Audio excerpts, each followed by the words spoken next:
It is a cherry upon a tower until oh yeah. Annie or no Osha so boy a whole buy a year and run a Jumunina. I don't pay us our storage and nine so no. On one so Eddie Bicha and ne Edanina. I have been boo Eddie Amao. Nabe a how a quadanda and a dajune Edaosono. Didio Akuffo Muse obey Eddie Amao. Obey the Firo. Niane se obeko nkuto yenim abom paye na watuso anamo na watwen nyame anim se ono nso no ebesesa eye niama enkoyi ede amao ana opay mediane Okoman Amponsah Addi Amponsah kakabo medie menini pa bebre ana edi djuma no mamenda mitim na se general manager the executive producer Mr. Kwaku Achiboaten sanso na producer wahyehe djumedi kama enso na nana Akuffo Korea Jaman afi upiemu enso na MCR dia na ese DJ Zigibi Samuel Kwadwo Akwa Achim oda kotoku ni de no sanso na my official DJ DJ Donzi Samuel Kwadwo Frimpong and Samuel Kwadwo Akwa Samuel Kwadwo Frimpong omo nyina so DJ Donzi DJ Zigibi guy DJ Donzi there sanso na Kwame Ohene Daku listo of Victor the boy it will be Nana Ode Papa B sanso na Mr. Frankedu Asare omunya tamechi uburam our MCR so a Sandra Sutim boy you from MCR oyima Bella na Bella next week next week Annabella but Bella still your tamechi ensuro prepare chiri kama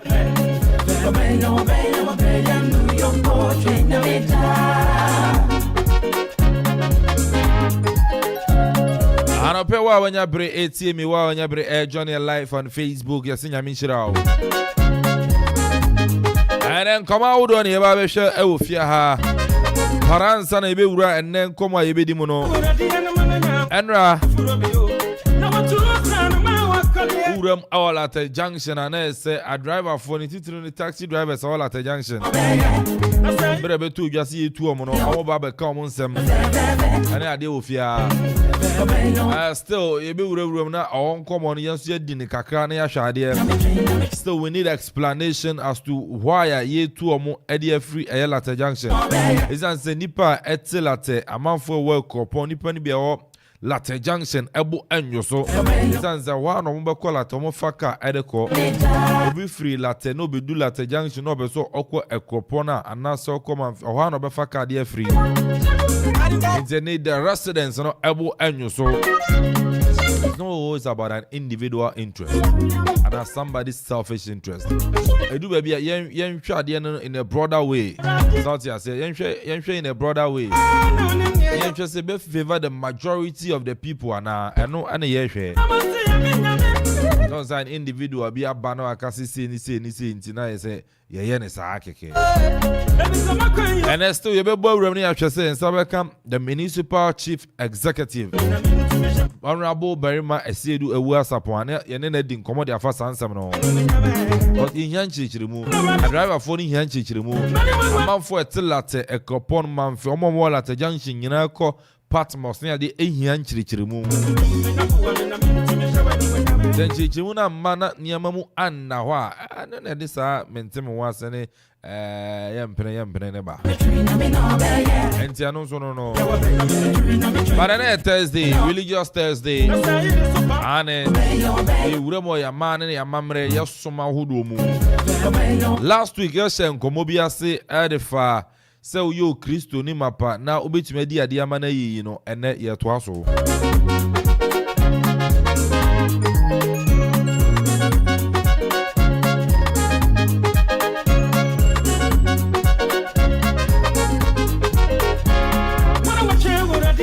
and then painful Benny and no aiding como Elfia. On the side of a Christianity, no, and a Professor Emmanuel Asari, a champon. Only a district pastor, a brew at my Seventh-day Adventist Church, SDA. The SDA is of Upenyo where brew, you need to be doing come over here.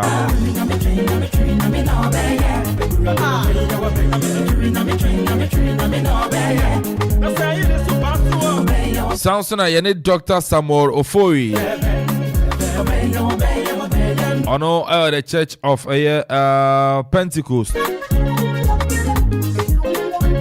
I don't see any bidding come on. I say, and you're on the side of the Christians. I said the Christianity or the church aspect, you know. You are some influence whereby I'm offer some influence whereby not just any balance equation as I had there. Or church and bed or you be starting to religion and culture. There's a right for a staunch Christian to become a chief or a queen. The Christian bet to me the idea man so you're him last week yes shall see next you be with them at exactly 8 a.m. That's come to church and I say and no so no and Sanya Brabia no your transia no policy I was see to me the Jumadi no any demono a shake ampon and sa in Sano pay your mom pie. Oh, Father.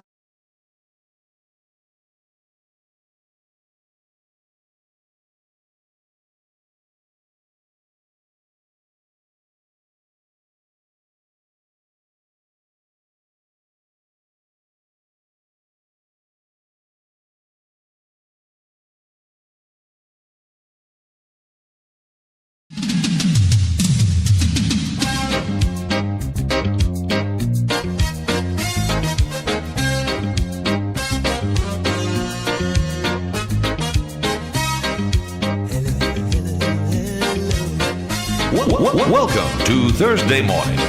Welcome to Thursday morning.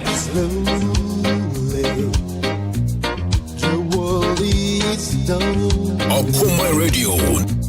I need clear morning. I'll sing you a song. My people, a voice is calling.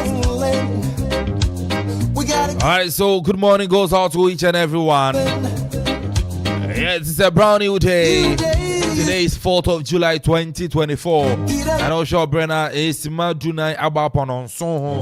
14 minutes past 7 this morning. Good morning, confirm out. Just get up and make a move because it's a brand new day.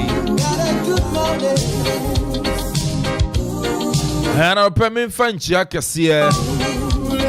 And a special good morning. Enko Enfama Akuapem. Nana Efia Enketia Obu the second. Akuapem ya. Nabia Anope Mamima good morning.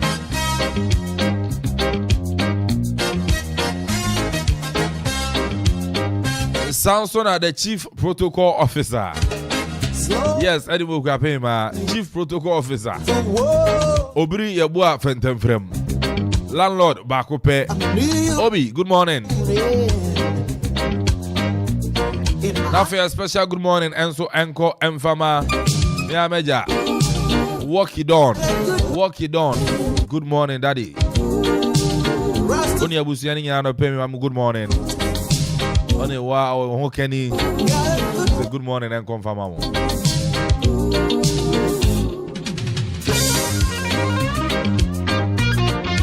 Now, Minchia House for sports and food joints. And our friends from Mama Anita, Sister Anita of Pentecost Junction. Onu Ukno Bubisa, and a go, and my friend in a good morning. Mimechia Amanfo. And a use my memory. Speaking, I mean, 50 last week, I mean, to my Baba. I don't pay don't ya kwaji koko ne kama. Boy go no bo. Good morning confirm amo. I don't pay bia mo my koko no. Me ntia me auntie sister abena auntie abena wa manfu aye baby anka ne 2 floors opoku asore wo no. Auntie abena good morning. Mommy's joint abena mama good morning. Oni ogri ne adwuma phone nyina. Mama good morning. Na me go pray mo kodumase na me nchia ma abusu ya kodumase me a menena ama asantoa Ellen.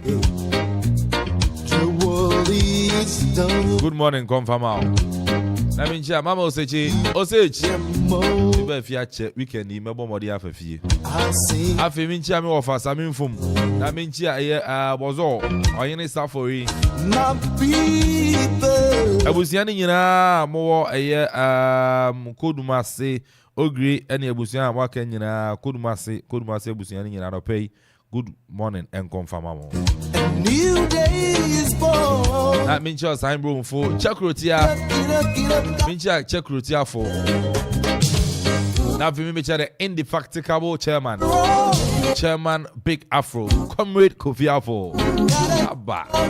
Hey, out there, chairman, good morning, confirm. What was on two? Mincha, Pupo TM. More, Senai Junction, Okuapem Junction, Okuapem School, more Toronto, Akropong Latte Junction Chop Bar. Good morning. Abrantia Sport, good morning. Mincha Amanfo. Funyina Bedman Fili Minchi Amia Menena Bakope Nana Antasa Siraku Ano Air Manfini and so sign a Twumhene Nana Antasa Siraku Minchiano Namin Kupium our Bri Not Minchia a year Otobo Nana Jankwasi Ano a year bring hene Esanso Air Dontehene. Good morning and confirm. Minchoga man, Mincha Ghana man. Straight away, we'll move into the weather segment. 24-hour forecast for Ghana valid from 6 a.m. today. And in summary, I read. My people, a voice is calling. This morning, expect predominantly cloudy weather across all sectors of the country with intermittent rainfall possible along the coast and few inland areas. However, a mist or fog patches are expected to form over the coast and forest belts in the early hours. Later in the day, these cloudy conditions will give way to short periods of sunshine, but there is a chance of thunderstorms with rain affecting parts of southern Ghana and some areas in the north during the afternoon hours into the evening. And to me, born the top for area amount. Hey, James said, I don't pay Ukupiemu ewa miame ebia eadia e bono ebe si papa na ewiemu sono aye kusu ensono ewa ye Ghana anafo ensono FM baby eno sono na wahye no so ede amame eda ebre no ekọ na nim no eadia eno so baby a ekwaye ane ebepo ewo no so no eda no ekọ na nim no ebebie kwan ama awia no enso no abo kakra enso no ewo ho na all ne saa no se awia ne bo no na no enkyere se ensuo no entumi ento ensuo no enso no ebetumi ato ntiano so no na wa hye ne nso. And straight away we'll move into the capital, which is Greater Accra. And this morning when we move to Accra, there will be chances of rain this morning in Accra, and it stands at 40%. Later afternoon also there will be chances of rain, and it also stands at 40%. Later in the evening, we'll experience a cloudy weather condition. So now I shall so fi anopaya ko awia brum ani anwumrem no ankran eyade ansuo no be gugu etimu am won kan mo mami hu ansuo no egugu won kran na afi emra kofodia eyade ebo no be si awiem be kusu papa wo kofodia ne potem ene wo ba pem Akuapem ha ba bia kusu ebo na si driver for ye be sere mo nyantobo ase mo modern kwada ko suku ni adwumayefo ko adwuma mo awukura ka mo nyantobo ase onto mo wesan se wiem ayi kusu na no pe bonasi awia brebo nso no eyade a ensuo no betumi ato chances of rain and awia ejina 60%. Say ensuo no probability say beton very high and ko fodia nyane ne important no mo nhyane nso ana afin nso no anwumire mu nso no eyade awiem be kusu hyane so fama me awon beba suja for yenu suja ni abrantie me ni awade ayaka ana one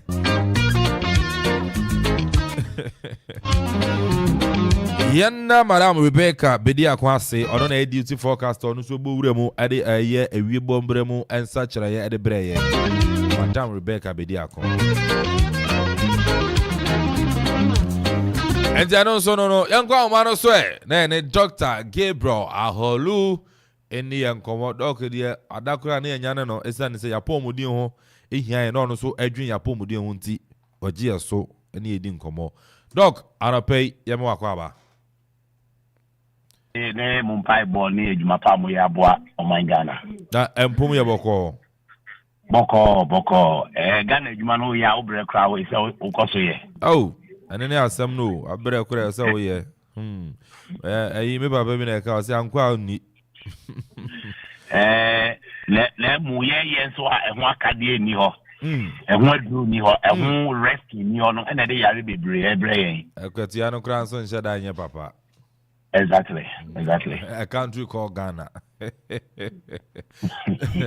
Doc arapei odi fine na no da odi ewuremu e stroke ene odi na me stroke ni ewie ye de anse na wie sa ene odi ewie anka me ne beje pa aha ni ewie stroke no fully ene na ye mo boso teto se ne kan no on say you treat the heart I who say heart na the pumping station of the blood.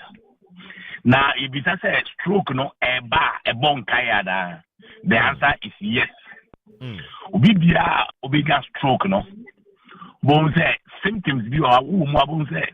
I said, uti efa, ya. Which means sharp pains in your heart within some few seconds or minutes. Neko. Which means say unsa left and now unaya. It means 83 for a period. Neko at the time I will know a grow nyashi.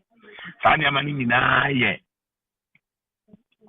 Symptoms in kakra will be say stroke airborne unkaye. Bua unyania udana unyania just will be the soul answer.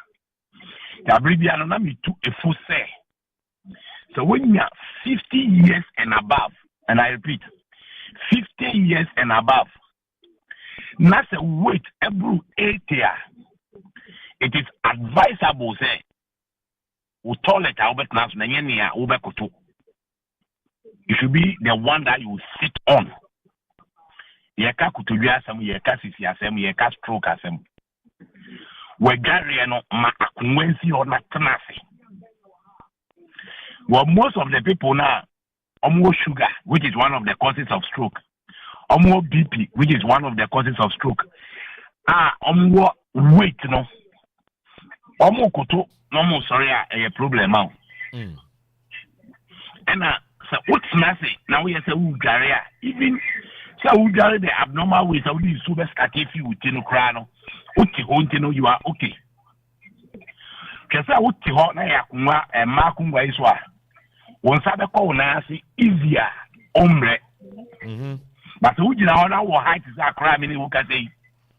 Uba could to have do Fairmono, I said, oh, sorry, I didn't want to be removed. It me to me, papa, and my minimum for say, but also, mammy, one tea. Oh, papa, go be our what we bush him when you're 50 years and above. Say, I'll be on the swing in his soul.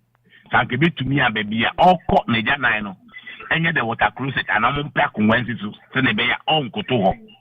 The blue guardians are the same thing. The next thing is now the stroke should be realistic to me one umpo not or revival. And I say one revival. It's to be bonus one. The answer is yes. But when they say you lose memory, we better if you are in some idea. Ukasa is so. Ukasa crowns one shot a moon empty. Mostly no. The check stroke people say paralyzed. Say either a far benkum and I find the fact. If you know the worst of it, to make fat, you know. One thing they say, so we just stroke you and the organs in it need to bomb.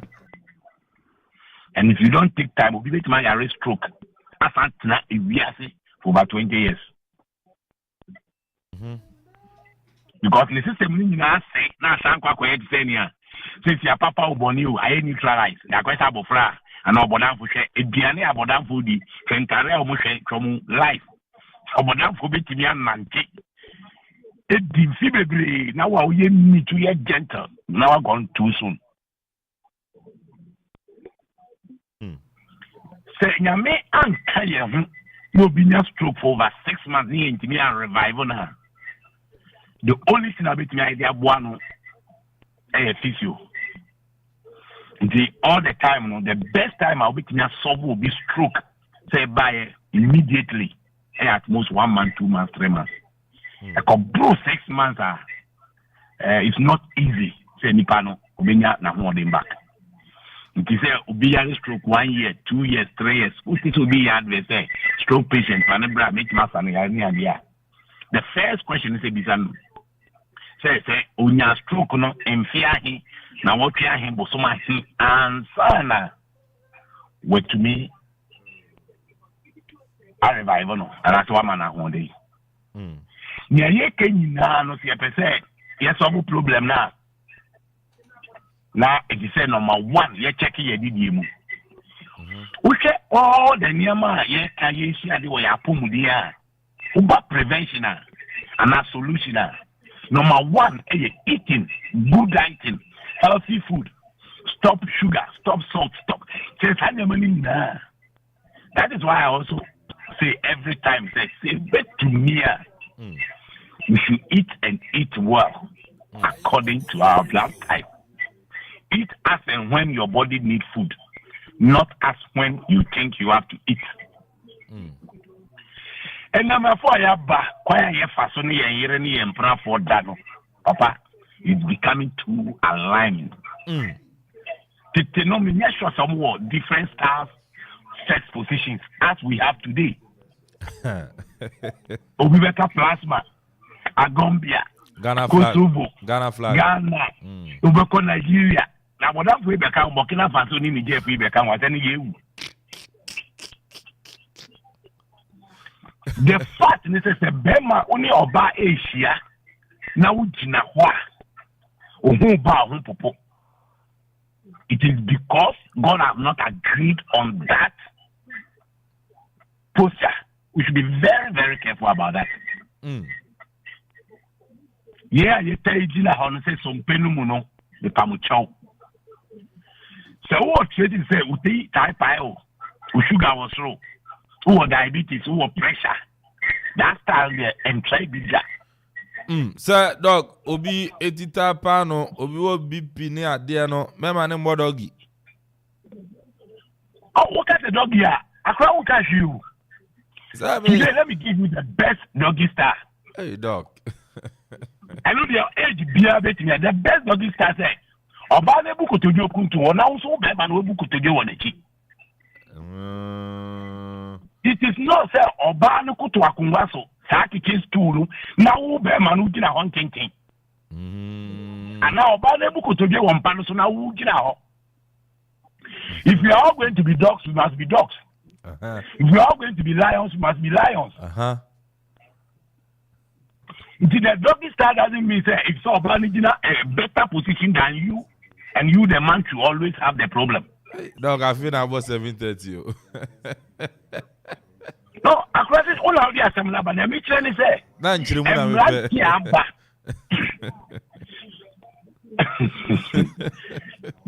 me tell you, and then answer. Let me walk. I had an emergency call. A police officer was so many. And he had stroke 48 years.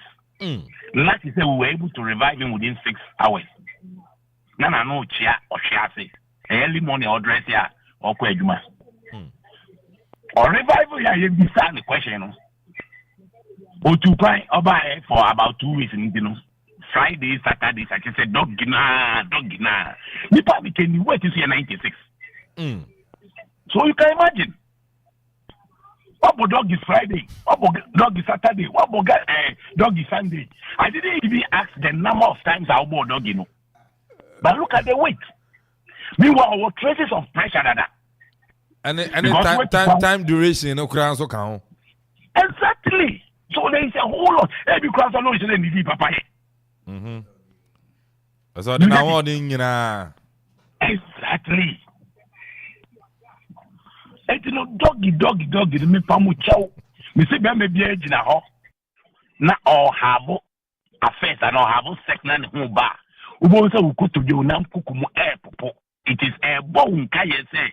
Me awo ye no be himahwe. fact must be told. So in conclusion on a sex aspect, there's too much sex, between the stroke. About is that what you are saying? Say, yes, when you are getting orgasm, when you are reaching orgasm, it is the veins that are activated, right? Sure.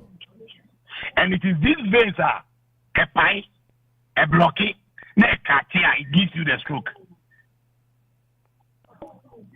The only time a man can foolishly promise is when he's reaching orgasm. It is a chow. Me say first, so who's the history of stroke? Ghana particular. I bet this who say an Albert will be in a stroke or less than 60 years. But today it's as low as 30, 35, 40. Lifestyle. The moment you are diagnosed of diabetes, be careful. The moment you are diagnosed of low pressure, be careful. High pressure, be careful. Cardio arrest, you may be out by your bros, how many times now what you say, or bad in them, or banner for me, how many times? Intense. But they be no better say, Papa no, on your buffalo coin one ma. None of the casual says. That is it. Oh, in the only packet, I mean, better about title, in the packet, no, only 15 to 32 in the echo. On no one the pick. Also so bow. Extra time I had 2 minutes. Yeah, injury time I had to so. I bet so good in go yeah. That is it. The fact must be told. One thing about sex is when you are reaching a level, you will see the beer we are saying. It is when the DA now could choose Americana. Take it. Let me give you this last thing about sex. When a man have a sex and reach good orgasm, it's equivalent to running for 8 to 10 kilometers or walking for 10 kilometers. Yes, the energy I will lose for having just one sex. No. When you reach super orgasm, it's the best if you're Akropong-Akuapem every. Now, what I normal circumstance, 19 feet, Akropong-Akuapem. Now, also the 5 minutes, 10 minutes. Ever be a sudden wall, paso.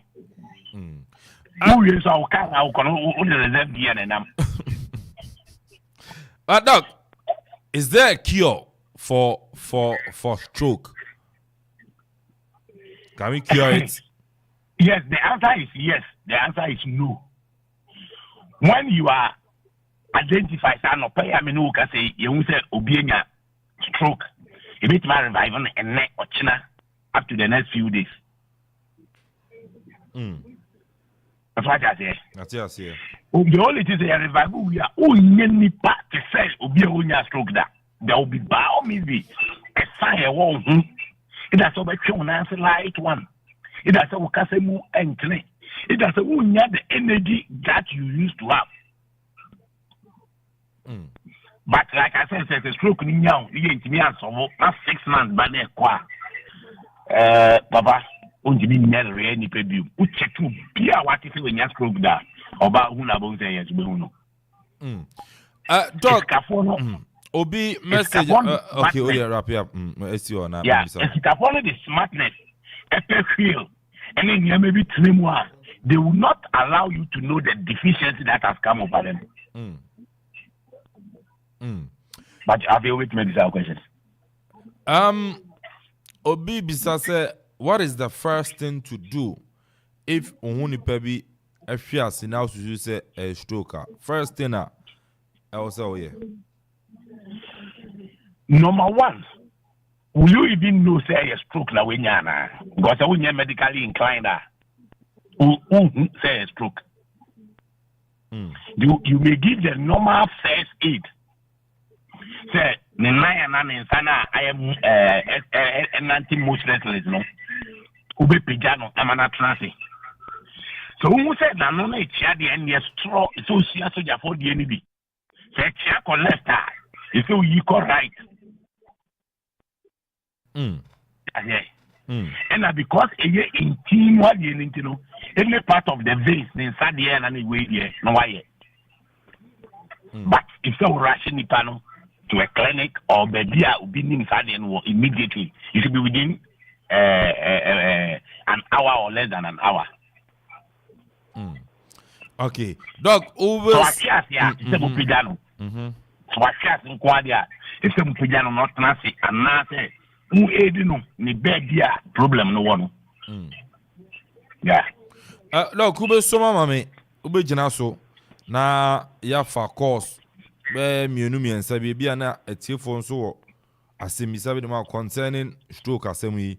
Antino se utie mi a na wasemisa bibi na chi wadwen kakra fa stroke enkomo yi hu a Doc obe soma mami na so no watumi afre na wabisa wasem 0551 6677 55 0551 667755 0270 191 971 0270 191 971. If I bear 2 calls, be 3 calls, be pena Doc, emfa enchirimu emfa ma and edi stroke in como. Meaning say the boy and nana ewo question on baby sa Doc. The man no question at the Doc ewo concerning stroke in como you. I mean what kwaba. Yeah, Doctor Emachin. Yeah, Jackra. Na ho ye de. Na mi adum ne mo Bible obre na ewu. Yo, say Yakupon ni dua bo no ba ko no say mema de. Ti obi abenti o wi a obre na o ma obi asoma. So mama na me for frefo we no misa na sam. Hello. Hello. Hello. Good morning. Good morning, Aboma. Udini baby Afrifi. Okay, Master Team, what some be a bizarre dog, my dear. Listen, that's a question in a big deal. When we got to the dinner to tell you, and I let you say, no, you are to that. If you didn't know anything, maybe a better you have a bit more to the next to the other. If you understand, you're the one to do it now. You're going to use it. I want to tell you, you're not extra years. If you're going to do it, you're extra to teach me. All right, that's what I said, Doc. Maybe you are no. Doc. Yeah. No, besides, so okay, you know, the demo, some na. Yeah. Obon say, yare bia be yare. So ko da hospital afikra na you be kia. Nya yare child no ko hu o nutritionist. Because yare do na ewo ewiase now no eyedidi boni ayedidi. Nti ebeye better say sani amano ye betimi ye fio. On the stroke intina fa question ya ba meboa. Yeah. Ya say diabetes and the stroke ba. Diabetes is sugar. Bro, so meboa. Okay. You see weight bro, so ayedidi. Fat. Who BP and you too much of maybe the problem about commanding umoja. And the Ankebea and your prayer when you're sure if you only move blood group, we need me albedino. Or the pet in social cap back. Nano. 1 hour, 2 hours, 3 hours, your body will tell you exactly what you need. Still, about 9, about 10, a common day, the fruit to be needy. And when you say the chemicals here, it is still better than say, who could be that brodiana wouldn't say no a baby. On the Monday, later last summer, a blood group O positive. Maybe an open pie blood. So, any time will be the blood, no, in the year. I have face and come home as a channel from Brazil, but because I am the favorite one, I dream on me stop until say I catch channel. If they didn't yet, whole blood group, 9 years maybe it is a wedding. With the only poor, every day make sure you eat enough fruit, enough vegetables. It is the way to go. You ain't that junky food, so in China, you enjoy. Or you don't enjoy, and now to do you enjoy. Very well. Doc, I bring in tea and sounds when you might also and Jano pay. Men found common in Sinyambo and never to us. But that's it. Yamin can't need my power, yeah. We are very fine. Prepare something big for you and your family, and then your listeners. Very soon we'll be announcing for that. Very well. That's it. And you know, Dr. Gabriel Holu and Mote non Kano so no so de yapon wudi enkomo etumi de aba. You straight newspaper na mobile so tell na be ya for ha na no de wa ha sound so na the boy wa ha na newspapers ni run say ba kum you na ewia de ne ya papa no so for emedi enkomo the boy will be here. I am there say na enso wa ha na ye treaty sa topic yi amwa wa ha na wo fa samin fum beba na fe so no ye Pentecost sofopon aba SDS sofopon beba na fe so no sa particular topic I hwe say Kristo ni mapa last week ye shase na enia aha Kristo ni mapa obetumi adi ade ama na ye say wo ye ohene say wo ye ohima last week yes shase ene ye be wuram but ye ni kan enwura newspapers in mansa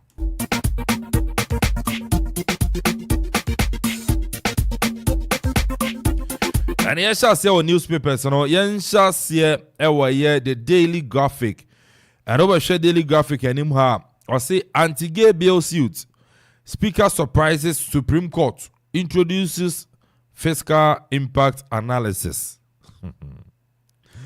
Another conduct extensive consultations on free SHS bill. Stakeholders. Herbert Crapper, nominated Minister of State at Energy Ministry. Yeah, that's what appointing ministers view. Maybe I do. Galamsey impact. Experts call for decisive actions to save nation. Special supplement on America Chamber of Commerce. Failure to answer audit queries to attract sanctions. Audit agency warns. Consider national interest first. Majority leader to political actors. I know at the front page of the Daily Graphic. Now the Daily Post. Francis Poku's warning. Is the MPP listening? Senate hotel sale. A blackout drops German memo on conflict of interest, availability of funds. Until the lawmaking process is exhausted, judiciary can't order parliament. Babin and Ediaba. I know at the Daily Post. Mamenko enko piemu ewo the Daily Guide. Na mifa Daily Guide edia no emfa entwa so emfa mau and osha Daily Guide anymore. I see anti-LGBTQ bill. Supreme Court decides applications on July 17th. Nana elevates Herbert Crapper to Minister of State. 3 shot dead at Banye Krum. Courts have no business in our work. Speaker. Samson Ochinyere calls for environmental stewardship. And on at the Daily Guide. Enimha. Samson the Chronicle. And on the front page of the Chronicle states that Twumhene rebukes MPs for approving loans with negative consequences. Galamsey is a challenge Ghana must address. Twumhene. Okay. I'm in your comb. Nah. Send me your comb. Okay. In your comb. Galamsey is a challenge Ghana must address. Twumhene. Finance and housing ministries team up to transform the housing sector. Lands Minister advocates mining partnerships for Europe and Africa. Who takes over from Napo? In the Obako minister, and that's all the two, wine and the Babefa. The Daily Dispatch. I will ensure a free and fair elections without violence. Akuffo Addo. I am more popular than Barima and Mahama. Alan Cash. Then I was sorry. I saw a popular saying. Barima and Mahama. I was sorry.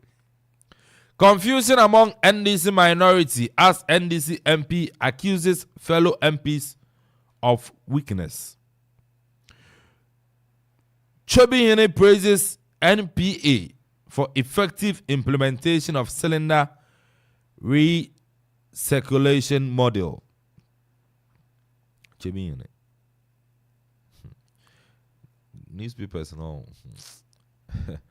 Biane na adwen okura. That's Twumhene. Nana what you say? You watch Twumhene ansa na you watch. Actually, something I make. Ti Twumhene no na yene dia. Okay. Ana Twumhene no yeah chimai. Be no kra no. Something I make us. No kra no. The Daily Searchlight says Glosak strike. Hohoi KJB ho join in. Add our children to free education. Private school parents demand. I know.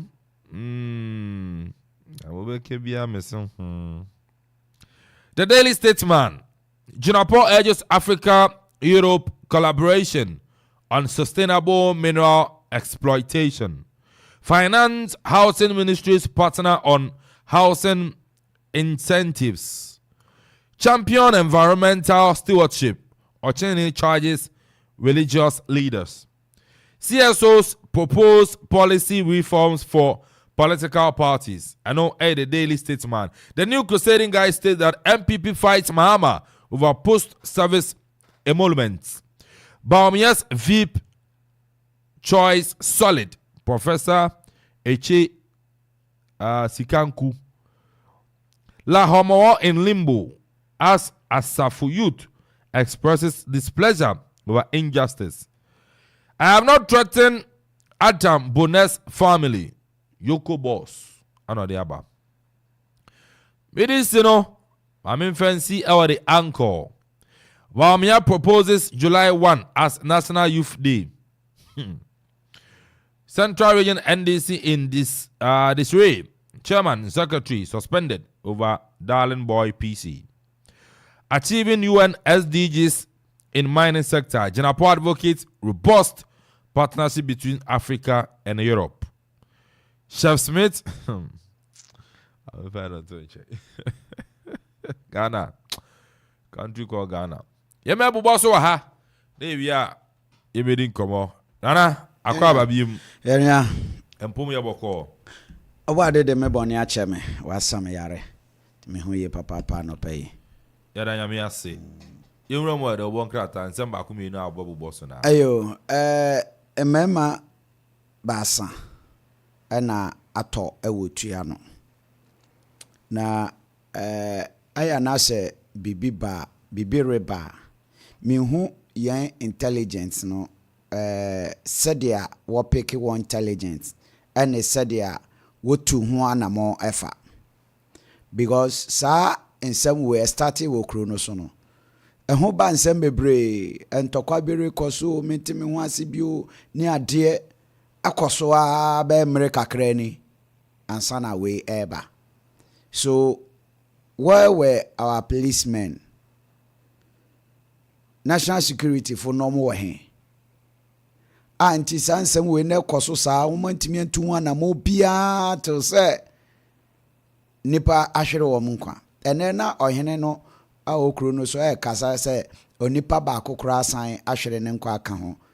A eno aboba ni bi eka no.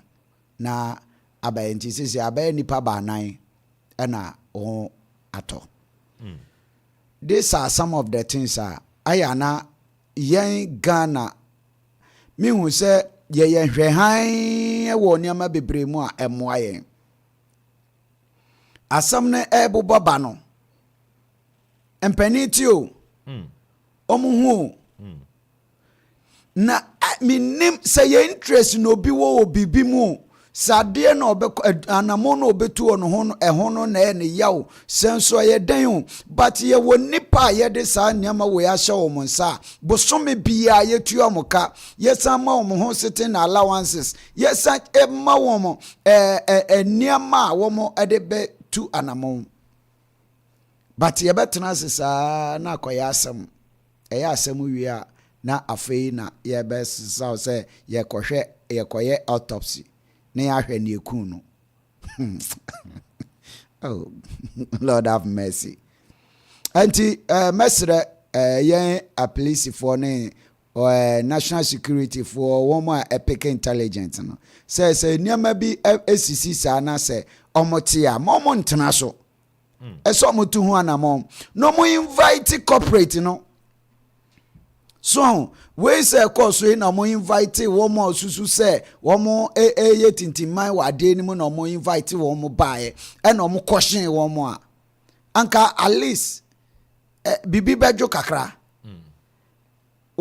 but ye invite obia ye nka hwe obekwa ko invite nipa no so pepepe na timamufo binu so ayayi na manfo de akoshe political ayi na fe de abehe na hwete sam na yes ye yankasa ena yesay yaman mame sanko a friend saying a futu a otumfo ye invite na went me anko na ode na no this masumai na yade ekoy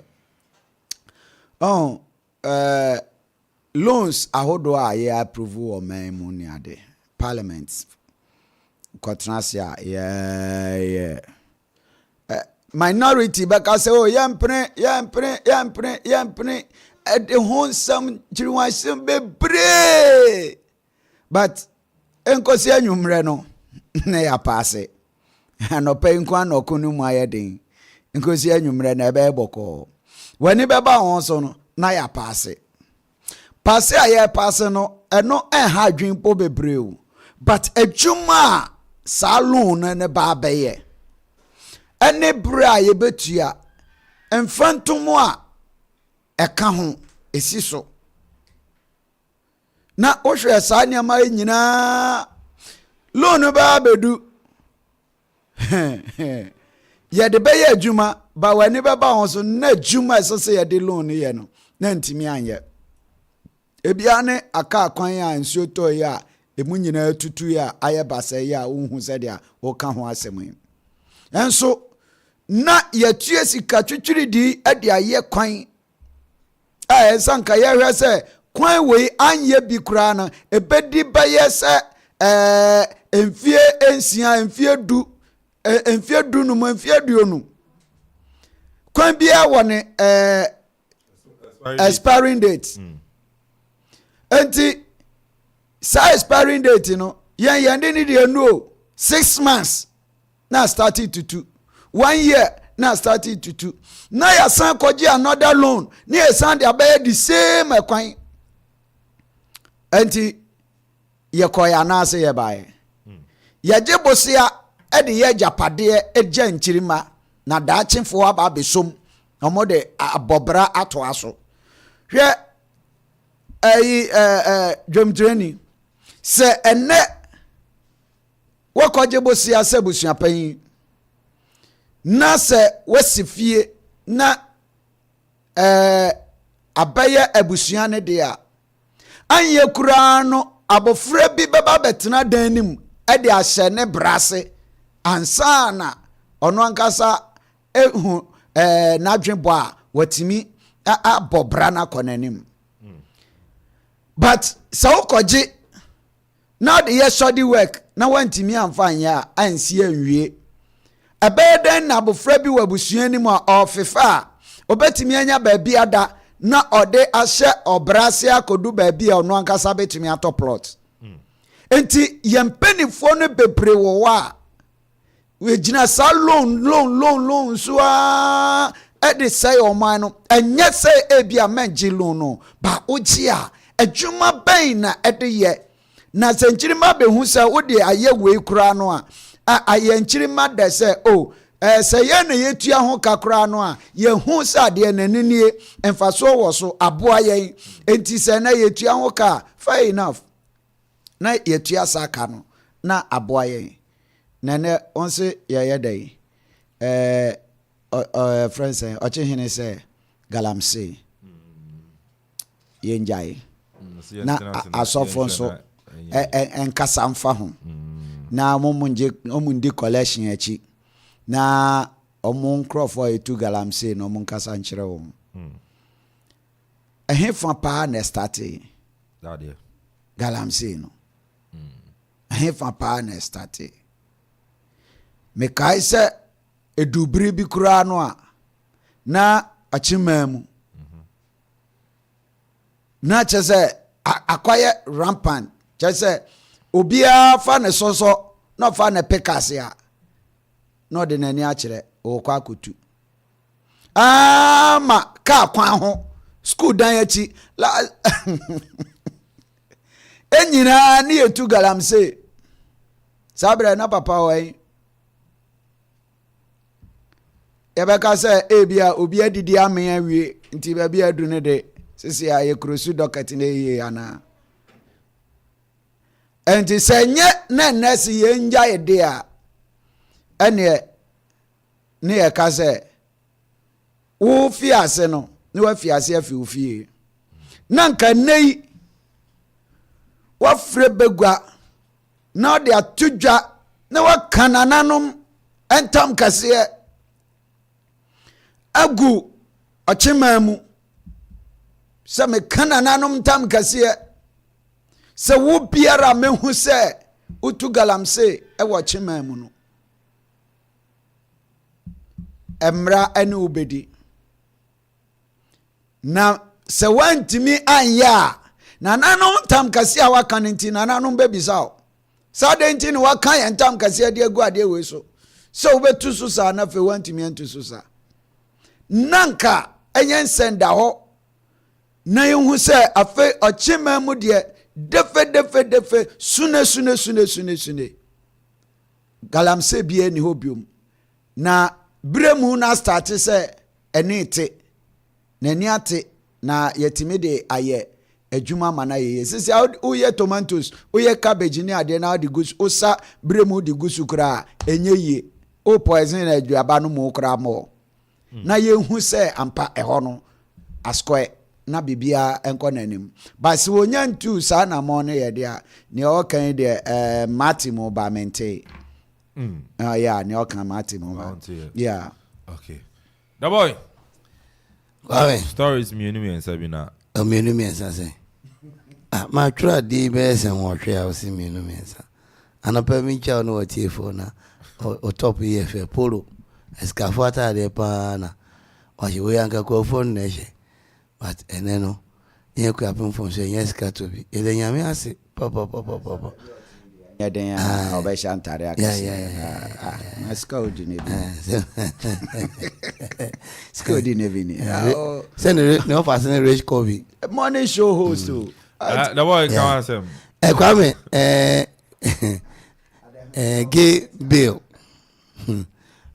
kwame de bi ameka se me no me hu mi gina bre heaven ayeko no me hu mi gina bre se no kurenti nya de ameko bi nti njeda ham bebre se si Ghana Kristo for my omti parliament no we kramoni o we Kristo ni o parliament obi parliament obia ma kire se wono won nyankopon ni parliamentarian bia ni wo waba Ghana ha no ababa kese medie mesom bosom ni nana kwakubo nsam e wo parliament ho so te ase na bible akani pin se obema ne bema enna na kwa me adi gebe beto ho no mo e kako afi eni break akra ni obia ni wonu mo otumi aka se no ye so wa ha kwa me aye hu kra sisi anu ko yi wani se gebe no utia anwa parliament next one unko bio aye hu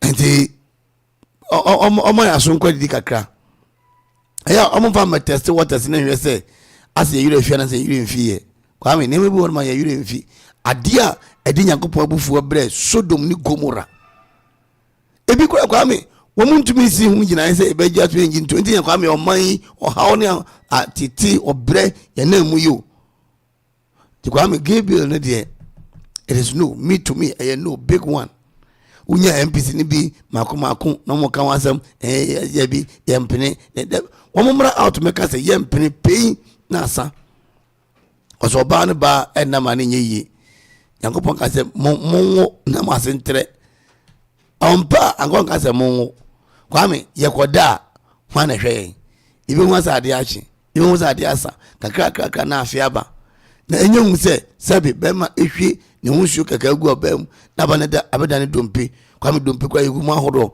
hwɛ yɛ sidie ɛso ne style yɛ nsade yɛ mɔwerɛ yɛkotodwe enanim yɛti kwankora sɛ ne ɛteɛ kwame yɛti wɔ sɛ bɛma ware bɛma na ɔba ware ba enti yɛbɛsrɛ be ne mrantem ne ba bi ese de ton yemfa to kwame yesi appoint wura krampa se o kasa bebre ma aban ma oduane di o kasa bebre ma aban ma oduane di kwame hwe America for me ka jo say ne 4th July America Republic Day and the debate ye koso younger NBA man bi versus timamuni ba ko se senior man ko no enye 2024 about one the test case emma wa America o asori agina se nyebu wono ma se de to yie ye ha ne mu die afi ne appoint ministers ne ayi urade Nyankopon ba me na me kan nyina se ne minister so ye appoint o na wo se ba bi abre wo so bi akase na obi akase Ghana yedin ya appoint minister ne pe on kase Ghana yedin obejatum isa so bi kakra tafre no ko tafre ne de obi atafre ito mon tafre bi dan so yeso ha that's a one way traffic yo nana ai sales of hotels no and no be make point be Ebenezer Quest Ebenezer Quest na oye one of the studio managers or one of the TV station na interview no o say on onyaya nka baby ese ekoton hotels ne ade no kwan keke kura ho yintwa mekere kwan ho no na mako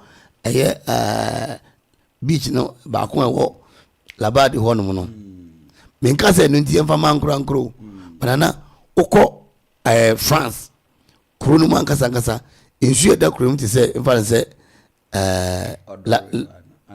ne da sekre no odon na no anu na nipa di buntu faso no mu je mani wo ho no ye ndi betwe di buntu afaso o ba ye mfa ma o de tani bi sisi ya emu bete ade no man ade ne ntumi nye ne yi na bi baby say ye twene se ne abasa ho ha na wo ma to no so no ye agya no politicians ya no moto manya ne tie kura se nipa mienu mense bi akom ho abom so ye nton ba akomo apa uzade ne yensi ona ye wuro kujata abrakwa akoswa ye wuro kujata abrakwa onka so wo tobio wo se ade no mumemu na ofan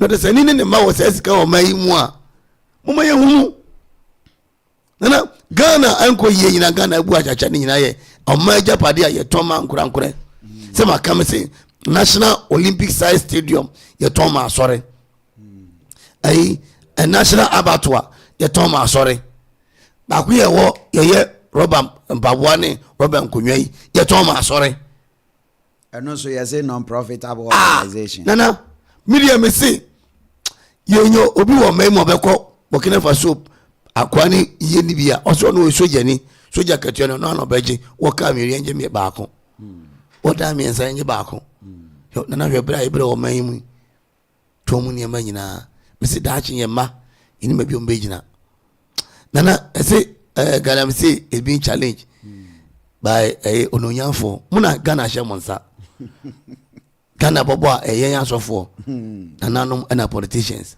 Ghana me say bebo yen asofo enne yen asofo no intimi nka no kure ne da ho yesi ase no kure enye nana ho no na akontama ni asem bae no nyina na ho chena na no pay manachi nenkwaso na na ho kwaso nyina nyiche me dem say have me nkobi mo amoko na urade nka mo na na fichire ena akonta man ni pay free ebae na sabre na na challenge one tufo yo yes yo hinin tufo emrante bi wona na ho no mo aja siko mo nyina ye garam sei mu sema ndana nenkwaso wo nyiche Ghana de okasati ohina okasati anya Akropong ndana kwaso atufo na omeja gadam se no na de nyina timi akonkanda mai ana jamati so popular de oyibi obi obo aye popular de otumi ye ewo otumi gidin no de ba ginadin a obeje no so ana jamati South Africa economy begina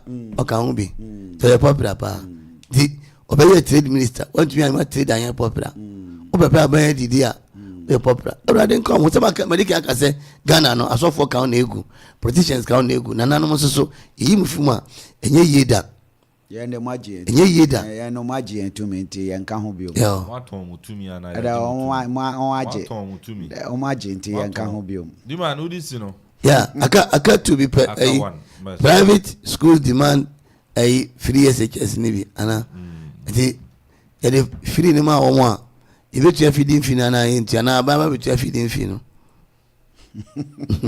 e ma free na secondary schools on be cause school fees na so omonye so school ni fidium and you know still na na yan tam go free the on be school fees na so omonye so na eyifo no nyana kwame me say free SHS me ni wasim bia because me a product of secondary school me say do come press be na 86 you do the tech a grade class near 26. Sabi need to have 12 Ghana cedi as admission fee. It be into me and yanko. But results now they corner obia me room no. And no and I remember aggregate 40.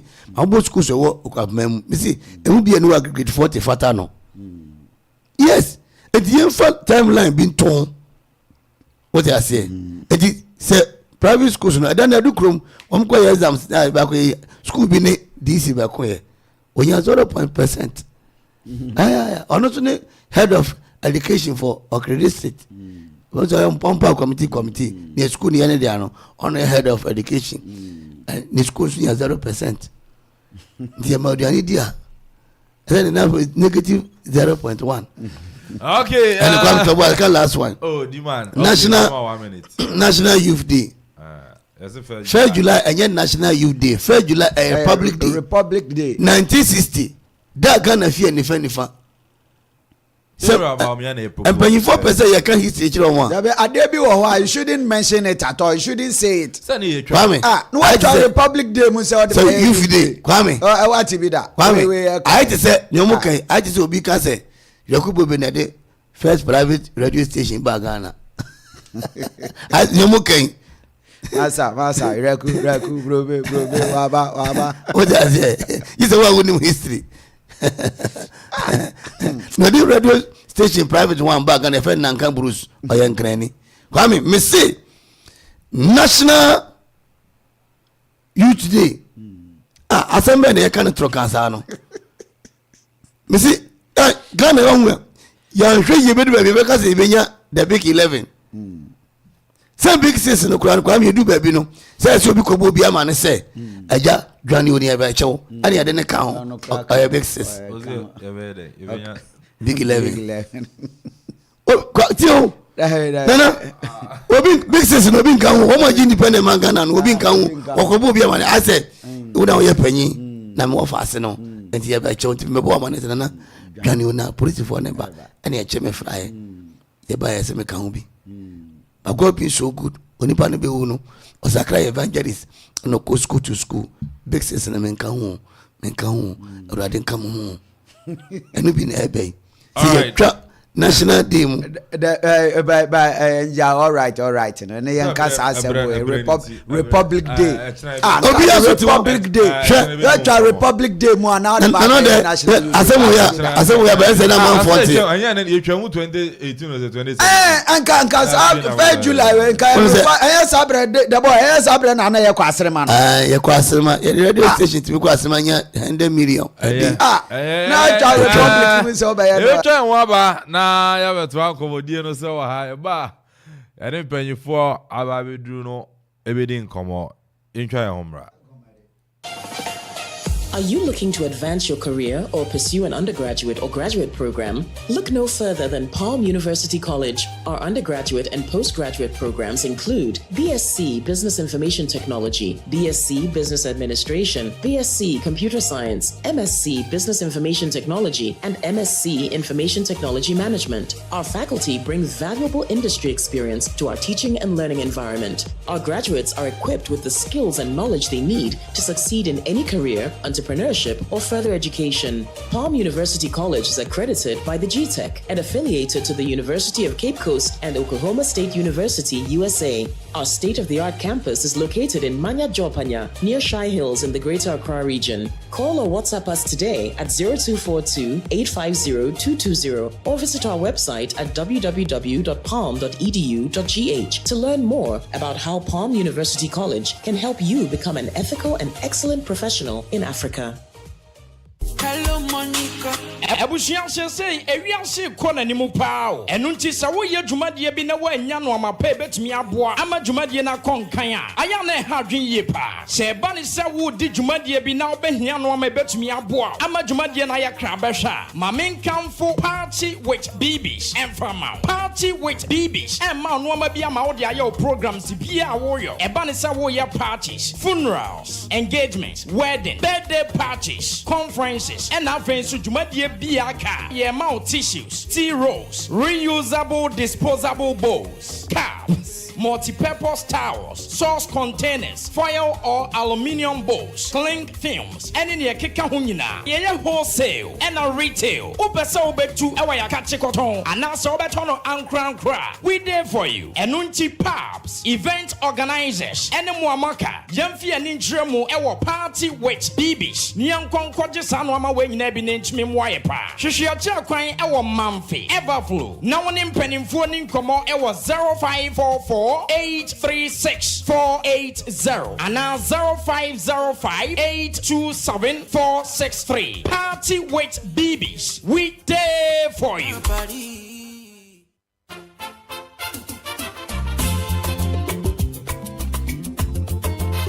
Oh la la! Offla Construction Limited Company for sure. Kaiser Offla Construction Limited Company in Penny for say. And yes, cement in the blossom kun waton. Ubamadia do any trauma share. Gubenya a building equipment. Some person to call site a hoodwo. Concrete product. And almost supply a war and near and for Bibi Piara Upebia or building site war. Kaiser almost into real estate development and so it would no person Upejan in Tempa. Offer Offla Construction Limited Company. Gobejo so for any job Busmasi Kapim. A monochrome Kapim. Koforidia Asunje Junction was Sabeka Offla Construction Limited Company war from I was 055-295-7198 0594-635656 050-280-8992 and a 027-90-12954. Book on social media handles in a Offla Construction Limited Company was Erekomo Kaisa we free delivery baby I will be in phone Yebeko Kojaw in Tempara send Offla dia and there you are not building. Kayo sa Offla Construction Limited Company. Your property our priority.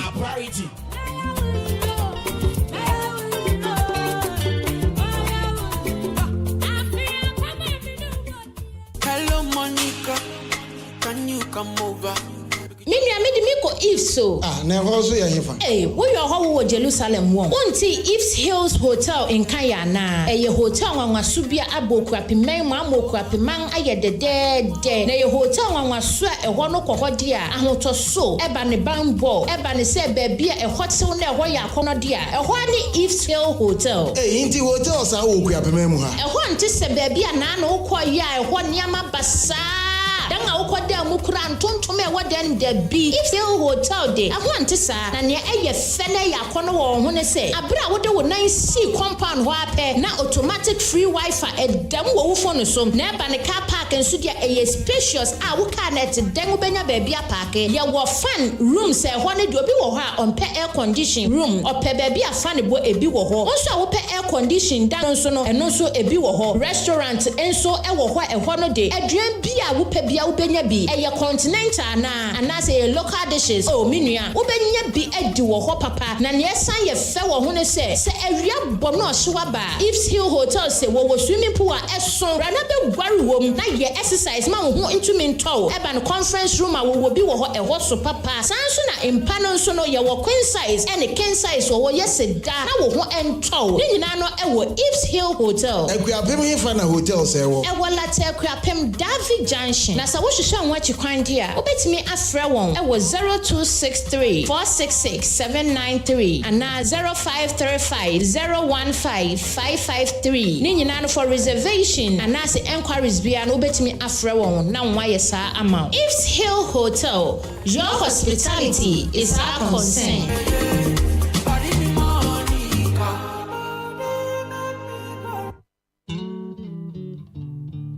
Kwaku Andre na me me yire ebedu wo monchen ya ka ho asem saa efise ede wo te kakaduru wo mekono so aye kama na wante prekese no aha na mu secret ene den ye secret ye ofie natural spices wo prekese powder a eye prekese a won fa bia enfre mu ye wo akekaduru powder a no so ya akekaduru a won ahata amana wo na won ayam a hwe enfre mekono so de won aye ne sania abofro opani obia betimedi Kwaku medase ekope biato minu atwen menwie say ye froi say ye nkwan say ye steaming ubetimi dia ye say wo pe ofie natural spices yi biato agwa bia mu ubenya biato entimeti wasi ya won a won aduan ton e wa bonten ene won a won aduan e wo fie ni nyina won atedenne say wo pe no dodo atu aton a hwehwe danso JLM Farms wo ebiru Akuapem ana frɛ won wo 0546 761939 ana 0543188642 ofie natural spices ana abomuni ya na me bia ye de FDA aje adwede nkrato atu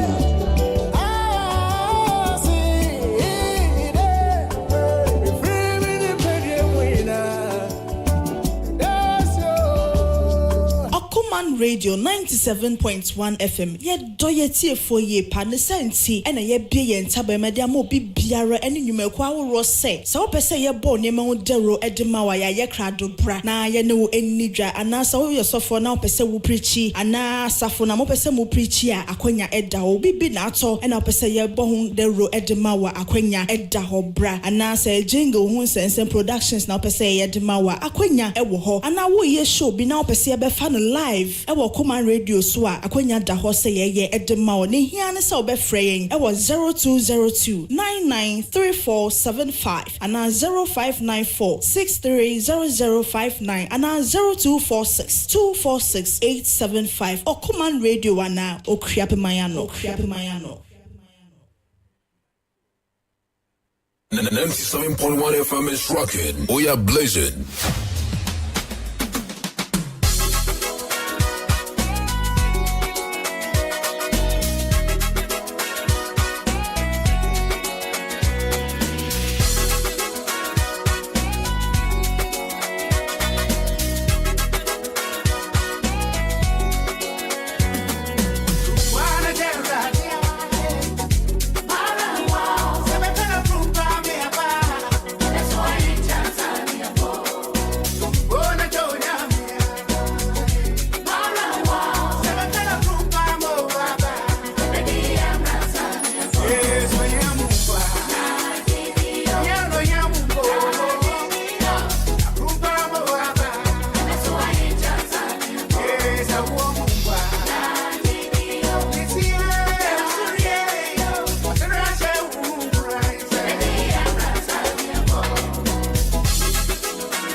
Still in the studios of Okoman 97.1. This one is coming from Daddy Lumba. But I don't pay so TM now baby out of blocks SC Odang EDSC Ujuma and I said the Ujuma. Stand 2 block factory na make am for the amount. And they have 5-inch blocks solid in hollow be 6-inch block solid hollow. Samson a standard height 9 inches Akofo area bar super cement. And also will be 2 block factory Akropong-Akuapem Hostel Junction up here. Friend 0244622164 0244622164. Now son in Komobiano what to me Santu Block Factory area deep. Samson and Humasia de and say no pay say utimi o your phone out me. Now Abofrane we junior high school no pay senior high school akwa. Loma Vista IPS. Loma Vista IPS. And I make for the amount. Senior and as a secondary courses senior oba yaso be ekoso ho say business general science general arts home economics visual arts technical and vocational courses no in Loma Vista IPS and so now offer forms 150 Ghana cedis oba Okoman Frontex and Sabeka sounds na a year school no and so no akachi a year Manfi adjacent Manfi police station okwa Sabeka forms in be numbers in 0240206368 0240206368 Ngarafe 0246246875 Loma Vista IPS educate challenge and inspire. Yeah man, they come on. I will your fault and I say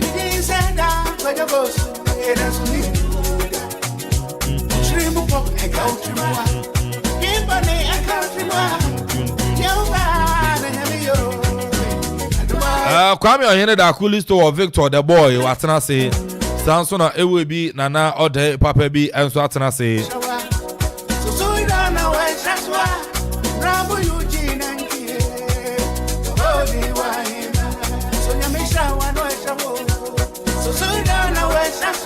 Pastor Emmanuel Asari Achiampong Ono district pastor ewe brew aye SDA asafonim Wabeka en sawa ha Samson amiami ofa Maya afro boni de nanso onvanche me Nhwehwe no nrebe to Ghana sama me frem ade me mami ado probe ko de me mami Enim so sande me mami biem but I sere for Boniface wa ayo kwa entumi nkanse mbebiri Me am ofa sami mfum so abeka en sa ye bedi nkomo Yerisha name said Dr. Samuel Foyi on here the Church of Pentecost. So for Penny on to Baba Kensa Ewa ha.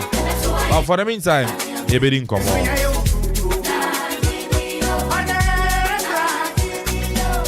As a Misano Eba Coupe. Last week, you share come church and I say, and I was here to us. As some ye be saying, say, O Christo ni mapa.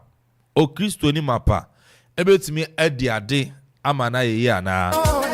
Say, obedi on hene, and as obedi on him ya. Obe to me di, Amana ye na. Is it right for a staunch Christian to become a chief or a queen mother?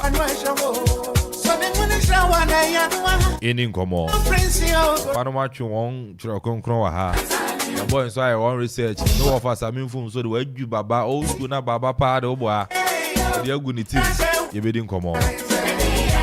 My main marriage for Aquaba, Pastor Emmanuel, sorry, a champon, Papa, Memo Aquaba. Yeah, na impomo ya boko. Nyamiadom. Semo so mo he. Akropong-Akuapem the experience nti. Me nyamiase. Impomo ya boko. Baba. Eja. Akwaba. Ya me de. Na impomo e. O nyesu adom. Ya nem. On frɛ yɛn de ya dan nara. Me hu na che. Me wo. Arapa bi aso metrazo mi tiamo. Mutia wo papa. Enani asem no. If is able so call. I could was so anya kwan bia. Anya me ebefu ababi sada boy bia be anojo 10. Aso be fu ko yi o se esa sabon samfi. O de boy ala be ala. Yuan. Teacher, yana nasi. Ori akwaje sabon samwi die. E dia yi me nyame. Kwa we hu ye. Ndi kan say chia koko asefo chia prede na chimasafo ne omotie Okoman radio nyina nyame dom metade sasafo ne kra na se guso kakra bi odi abedunie ti yemfa sedama ya eboni bi on fanche na enedua iso omenko yi ma ye mi se obekan ho Anti I know the boy what a Ira Saminfum enka wa sanso na Pastor Emmanuel Asari Champon what in enka na now dey enso wa ha Nana, yeah, and come on and chebe chassis. Ewa, abu on idea, you know. Oh, you're hini. Na, no, smoke a crusade, Pentecost, now, Jinam. Is two in Yano, Ujinam. Sure. A year, me fro crown our crusade, Nasi album pioneer, and tea. Obe Udom and animal horn, so no, am I no cheche near Mukaka? Because as a way, a typical example. Oh, yeah, elder of Pentecost on. Yeah, presiding elder. Yeah. Okay. Presiding elder be a minimum. Mami Choso. Mami shots in Fenfi or Sophie Maho. Na yendi enkomo. Papa, okasi. O Kristonia. Hiani o Kristoni nempo. Hiani o Kristoni mapa. All right. Me chieti fu nyinara. Ne me da kwanhwefo asafo ma ewo Akuapem any East Ghana conference we are suffering nyina. Well, o Kristoni amapa eye obiara wasiesie ne ho esi ho say o twen Yesu kwan na ode na koma na adwene ni pedua nyina som no genuinely cleanly purely say enewu o chene wo Yesu ba wa ye krado in a summary sana meka no ono oye staunch Christian. He is ready or she is ready for Christ now. That is Okristo ni amapa. Ti na kwa mu nyina na didie ne nom ne bibia eye on Christ. Ni yai ben ana be che obi ayo Okristo ni mapa. What are some of the characteristics of a true or a staunch Christian? Okay, me quickly now no memfa Bible inyi enwano on say Galatians a kind of very simple for us.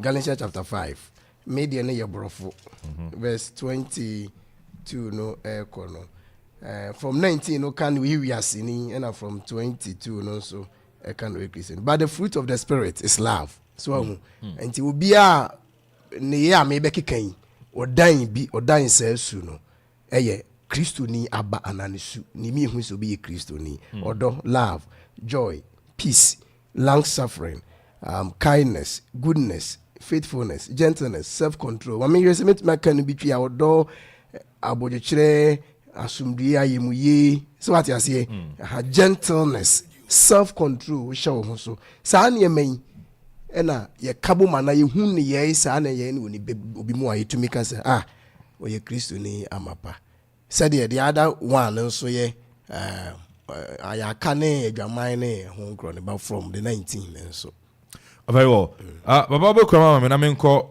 wofa samimfu mo na ye mebie ni amanu so na ye mehye da medi nkomo ne ye wofa hina ne ohene wakase ohena and even po chieftaincy ya waka ohena ni ye onipa oridi domanim yanka ne pa mu webisa ohene odi domanim na obi biara odi domanim na te sane abaiboro na akeka ne sa pepepepepe na oba hene mu nso ya wo hwe niam bi ansa na wapa wo de wo akodi dom no anim nyama kire wasitia na me say no ne ohene yeah na sani auka no di dom anim no niama bensa na ohene eye ebira odi dom anim mo ansana efe na odi abetum ansana wo be power so bran no de akono wo ba yan akan mama yan ye getum se mea na ewo mea na tetew mea yan wakase wo yan wo pa na chese wo yobi a woton mu hye dem no ma waduan ne ade wo tetew de eyi nye eyiye eno no tetew nti obi a watetew ne efre biribi odehye sa odehye no eye abusua bi mu nefi na eba enyo obi a keke na otumi kodi hena se yan akanfo ne sune kire se ansa na obi bedi hena no yo obi a watetew no wofie asua ma ne ne bi a ebebua ne ma na atuma di oman ana abusua bi anim ti so nipa ne edikan ye ba behwe se so san ne yi a ye de ato osefata na onyo okromfo onyo owudifo ye beka nden obi a nani nso ade oya onipa ne ade kek omu ade mi hu me eniama ne doso bible ne kan fa wone a yanso ye de namnum what you say nti wo behwe bo eyi nyina behwe ne nugbani na odi hu dwuma debi wo se nipa wo na ato wo kora won se fata se what the beden what the bema enti ne ye kan se wototo ya hene asofo notie mena matie asofo notie akora notie obefia na wahwe se methodist panyin oteden use oyese wayese yikura na anu ya tu bi da omennim wedi se adwuman won atifie ni ba behwe fi wo mofora se sua wo ma na wodi abesi wo nei debi mekai so okoya wabusua panyin oya wedi nti no ye onse mfata no akọ the next person kopom bra wo be hu ne hu ni asem oyi de onya keka sin ne nanum na kire so nyobia oto abroma okasa keke ye wo fo bi wo a audition ni na mabonten wa apa na ho oyesa untumi nkodi ni panim if you say what the better fail wo be kan kire wo de bi say wo kora wo yese nti won sefata nti na akoyese wonkase oyo audition wonkase oyo audition nti ombedi na mo paw wo hwesu aneban na mo de yi very well yanhwe amane ye Akuapem menka na amane but on the brother side we can amane ne amamre senia for other people etie nti no yanka na amane ne amamre amane ne amamre ben na uyo ohene na so obedi uyo ohene a udu wo hu ahyemu anase o perform uye se uyo deshe uyo ohene dia wa yo ohene wie nti umfa ho nche hwem okay se unya yo ohene se wo question uyo ohene a wo ye pe na kire se aye se Jebia bang now you also for you nipa no nko theological na chese wo chense wa akode da na mo wo yo de hia say papa kwa ko di sofu no nyo sofu no ye le ansa no wurem nti sane a wo kan wo yo de hia wo fi asetetel wo ho kire wo se daachi wo cycle wa dwene wo chim wa dwene no ma ta se daachi se na obetuma beye nti hwe wo hu so ye nti obi wo ma wo hwe na wo tetew na wo yang na kakra de nti to obru so atam bi wo ha buru chiri kwatena wo fa yinchen kwatuno yinchen ugbo nse nti ti bi wuri twufo am wo yes wo osumhunu bia yang ani so no obasom if say what tetew wo de wa ba se daachi bi wo ba betue doma no na obehu ni nyina nti ugbo nse wo fi ase tetew no sa asem yenka ade na akoya oni sese nya obiem da nti wo behwe a na anu buye ne ya obeye ne den asem bi obeka bi ampa cho se because ofi ase wo kire wa ahobrase if so ba be di dom anim Ova kwamu mame na membra papa na main question no me misa papa wa kire o Kristo ni mapa ni oye ene ne su ene ne ban o Kristo ni mapa betumi adi ade obetumi ayo hene ana ohemia amana yeye uwuramu anum mama na nia Bible no so ka adefa yanga Kristo fo ene se yebetumi adi ade amana yeye na mpo Bible ni mo no nipa beng netumi di ade emano eyeye baba uramu wo ohoma o Kristo ni mapa betumi adi ade amana yeye so yo hene ana ohemia. All right, me that say me free baby a openi kan on say openi kasa ni nyina ko wie odehye so now question is say why the my odehye o kan First Peter chapter 2 verse 5 verse 9 very common o say ye ohene asofuku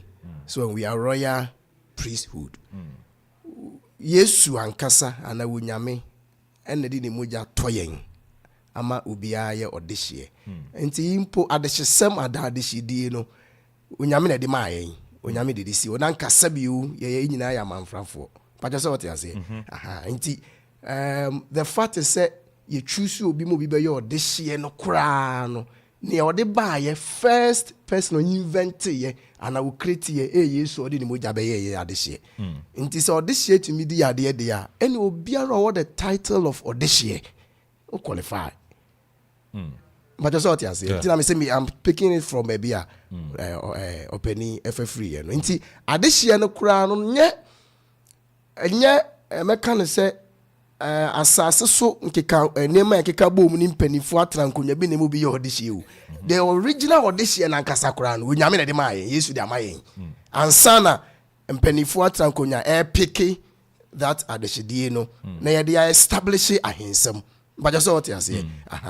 Okay, Colossians chapter 1, verse 16.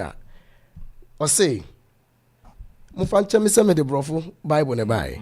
For by him all things were created, that are in heaven and that are on earth, visible and invisible, whether thrones or dominions or principalities or powers.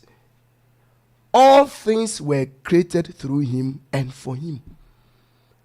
And the throne say akonya dominion, powers, principalities, whatever. Jesus or God created them.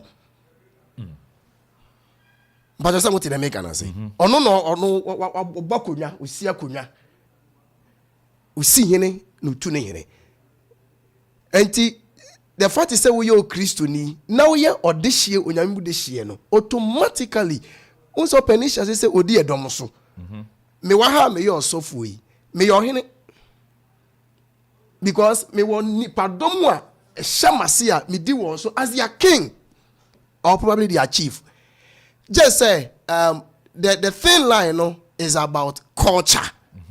So we cannot tradition and whatever system. You obi onu mimi ahinie no mi di wasore dem obi ahinie no odi o ewo mpesua so like a politician when DC or MCE the president the nyina so hene e wo man no so and in our community kron keten no so no o man ni nyina ka bom say yes ya power say we should be our king. Oh minia God even started their friend with theocracy with Nehemiah. I say ahensem ni nyina beginning bra Israel for pie free Mizrim. Kanina Israel for nko Mizrim yemfo bi nyankwa ne manaman Abraham time ni come time no. And only said me papa ni di nachi ye ma mi di nachi. But ebre be nya dom as Israelite. Nyame na Moses who yi won pie ye no. Ene be nya a dom ni leader and the leader was Moses. Anna theocracy shase. God was choosing, God was appointing. Ma pau ye mi leader. Di mi ma ye ni mame. Edu bre was Moses koda. Ma pau Joshua onto aso. Ebaya elimu bedi ya kosi se Samuel mu nyina. Samuel now oye odifo a odi on mine so at the same time was a king. Because Sabre no na Israel for ni ohene a eya trankunwa hene. Kosi se Israel for no aka say they wanted to copy the other nations like Missouri for mokotena ohun say Pharaoh be your hene. And of course even Missouri for kra no God permitted Joseph to be a prime minister no kan hene ne ho. But just what they make and say enti now we are moving from theocracy in a febe enti monarchical system say ohini ne domu nie owu a we di na ade owu a we di na ade eno kra no nyame anyai won what they want dom no buy no First Samuel chapter 8 chapter 9 chapter 10 no onyame ma akwan ma Samuel anointing ohun onyame lamente kakra say o minor apo no Samuel because some say Samuel yakokora ne man so nyade ya so nyame ani nti won fa ohene ma won. You are here with me. Onyame can say me na wapo me enye wo Samuel. However, whoever on by appoint no kwasra ne wo. God endorses. Enti me wo ayi bi say nipa yen yakofa ohene ba God accepts. God recognizes and he anoints. Israel for no na kofa so by. Enyo Yakupon na appointing no say no appointing Moses and no appointing Joshua. But Israel for no fa won by no or anointing no or accepting no. They need di hene te sese bi otumfo and say Akuapem hene ano hene bia another hene bia. But just what they make and say. Eti onyame ensa wom onyame si hene. And onyame so at his own time no otu hene. Enti truly and really o Kristoni bia o yo Kristoni amapa a onim ne left from right na onim sene ye sum nyame ye de dom sum nyame no nyenyo Kristoni na bedi ohene no a sabe wan nkodi sayama obi a onyo Kristoni di ohene no a sabe se nyina ekoto bunumu o se tobobo qualifications bi odo yehwe ne su wenu kwade fiti mofrase kusi se onyi ya kodu mpempem so ya se obetumi abo adi ohene one fan notorious person be a deviant person be ankoyo ohene it means say when friend each any friend kwaya omunyina atominem enti the fact is say ye pe obi anani da ho na wodo na oti ni pase woni pakoma no these are the complications yakopon so here for eternity enti in as much as obi Christian amapa no saafo ni mpo and also the ahene or yahemfo to protect the integrity of unyamene na asem any o mine. Okay. Wa be to aso ho na Ramenko na no de ho. Na me misa no the same question. Already say typical example of it. Or your presiding elder. You mean say or your Christo ni mapa. Or so edi ade wo latte. Yeah. Nana? Yeah. Experience and angaza today. Oh, now yeah. question what they account or Christo ni mapa. Is any awi? Madam Pehinase. On say Onyankopon ensusuye mu no. Said ya ye papa osofo efiase ekan no. We ye obi a oji Kristo dia. Ensi wo ho kwan se obeye ohene.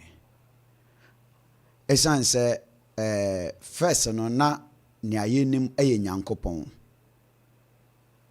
Eno nti Israel for ene Nyankopon nam nyina sabre no na wɔnim obi a wɔfrɛ ne Kristo na ɔnam ɔno ankasa ne hunumu so eyi ne ho ade abra Israelfo decide sɛ wɔn pɛ ɔhene no ɔnam ne hunumu so eyi Saul ɛman ɛso Saul daeɛ ɛma ne kɔkeka kyerɛ mpanyinfo ɛma Samuel hu nea ɛkɔ so ɛma wɔsra ne ngo ɛma wɔbɛyɛ ɔhene bɛdi Israelfo no anim enti efiri hɔ no saa berɛ no emu na akɔ no ɛna ɔmbɛnya ɔhene ɛna ɔmsanya odifo a na kyerɛ sɛ ɔsɔfo a ɔwɔ ɛhɔ no saa berɛ no ɔno ɛna waba bɛyɛ odifo ɛde ama ɔhene no enti sɛ ɔhene no ɛpɛ sɛ ɔhene nkwa biribi firi Onyankopɔn hɔ a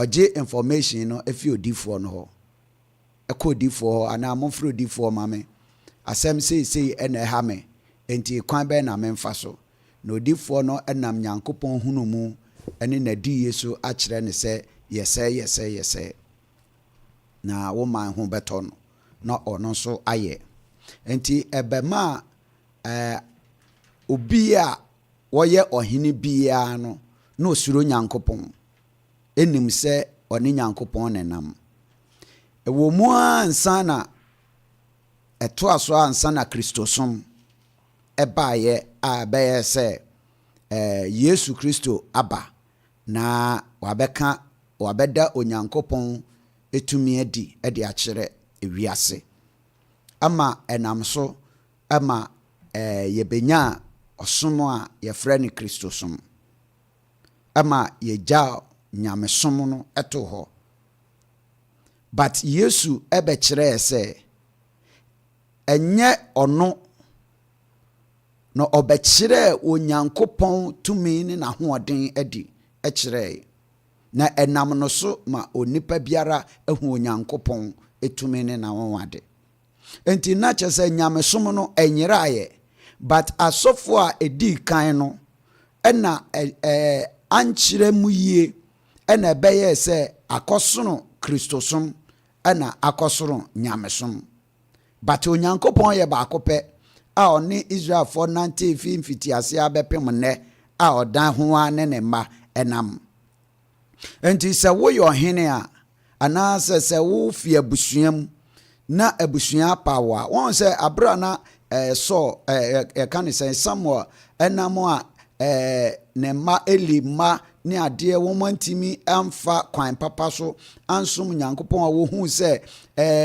ɛdɔm no hu sɛ kwan bie ni hɔ a sɛ papa no firi hɔ a obi bie ni hɔ ɔbɛdi n'adeɛ na wafa no ɛne n'anante na watumi abɔ bra aho Nyankopɔn ɛne monyam nti no wo decide sɛ ne ɔma yɛ ɔhene enti saa brɛ no na sɛ odifoɔ wei ni hɔ a ansa na ɔbɛfiri hɔ anaasɛ ɔbɛkɔ ne nkra akyi no na watete obi foforɔ ama nipa no Nyankopɔn de ne nsa to no so ama waba bɛyɛ odifoɔ a ɔno nso bɛhwɛ n'akyi enti wɔn hwɛɛ no wɔn hu sɛ ne nkɔlaa wei no mu deɛ wɔn asɛe enti yɛde yɛni to wɔn so enye yie enti sɛ saa deɛ ne na Onyankopɔn ma yɛ ɔhene a ɔno nso bɛdi yɛn anim na yɛakɔ ako na wakɔ yɛ ko ama yɛn and that is where afei ahensam no ɛbɛn mu ɛwɔ Israelfoɔ afam but then no na Egyptians no na ɔmo wɔ ɔmo hene na ɔmo wɔ saa nneɛma no dada ansa na ɛbɛn mu saa enti ɛnsono ahensam ɛna nsono Kristosam ɛyɛ baako sɛ metiwe papa ɛyɛ me sɔfo na mekɔ asɔre wɔ ne nkyɛn a ma hindi a medi no metumi frɛ no ɔsɔfo nneɛma bi nkɔ yie ma me enquire from God in my behalf ɔsɔfo bɛkɔ akɔbɔ mpaeɛ asere ahwɛ Nyame anim na ɔde akwankyerɛ brɛ me sɛ ɔhene asɛm sɛ na Nyankopɔn pɛ sɛ ɔkyerɛ na afei ɛkwan na bue na me ne me man yɛayɛ dɛn yɛatu saa namɔ no na yɛkɔ enti ɛnsono aburonko ɛna ɛsono dɔkononko Nana maame nkɔ the boy hɔ mbra ɔyɛ bepɔ ase Methodist sɔfo ɔtwɛn promotion Diman The question again. A chief. And as a staunch Christian. Between the Twumhene. Amana ye. Kristo ni mapa. Te se otina apre de fo aba be kyerɛw. You kwa kodi ade. Obako. Kwame do kromfo no ya attempt but abusua panyi ka say sene amete no on the mamia me ha dwen. Say brono a ewo mu no e wa bosomodan kama ye ni co store ho na say me kwa first thing ye nya na won we de ye be dwiri abosomodan na ye no co store na say there be ye nya sa Kwame Romans 13:1 Papa so for kan de Papa so for Jacob kama makama ni waje Romans chapter 13 verse number 1 Osi tumi biye ni ho no mo a enfie urade Yankopon ene boy Kwame the word Christian mapa ye kan kra no Yesu wuko ya say nya Christopher no Gloria friend no Antioch omo hwe nipa na bra boa no say we ye Christo na chidifo enti Christo ma ye no na Christopher ni ho na mi fi akwanwe ahimfie ebe Methodist ya yesi ma ye Christo ni mapa na mi fi aso dem wo ko fi anu de nye we mi fi ahimfie oba Methodist aso dem bebo ko nka na yesi ma ye Christo ni mapa Papa come on Roman Rafune said let every soul be subject to the governing authorities for there is no authority except from God and the authorities that exist are appointed by God. Appointed by God. The authorities that exist, it has been appointed by God. Somebody can say, they were queen mothers, omutu omoman mufo. Samuel, nima me tuno say, me ba me tufo. Nim ochene niema Abraham fo ase. Nti kwa me Kristo nima pa betumi adi. Akunyama na yeye. Nima bi wo no mo a last night eka. Bible na kan directly but Israel credit the Israel credit Nyankopon na mo o say obofo na de man nipa no mo gitum obofo na de man nipa ele nipa na gitum nyame bofo so enye Ghana de ni bi enye Ghana probably if Nyankopon ai say achede e pan na e penyin afi han bofo aju Nyankopon chen na eba eti kwa me Kristo ni mapa no betumi adi nyima bi wo no ma Bible na kan direct say that ibia that shall use president any Bible mu ba bia mani pare na adwene ye ni agya tum se wo yusu a e ma ho ye kama ana wa atre me teacher na te ana wa atre ene ye spray Bible anka say that shall use ana wa atre by nei yusu ana na ne ye nka say Kristo ni mapantumi yusu ana wa atre kwa me bibi ti say wo nhia Yakopon ka kire Israel for say anadwi ma betwam e wo Misrim na metwam a mekum nipa hwi emoa so Akropong eye Pharaoh ni ba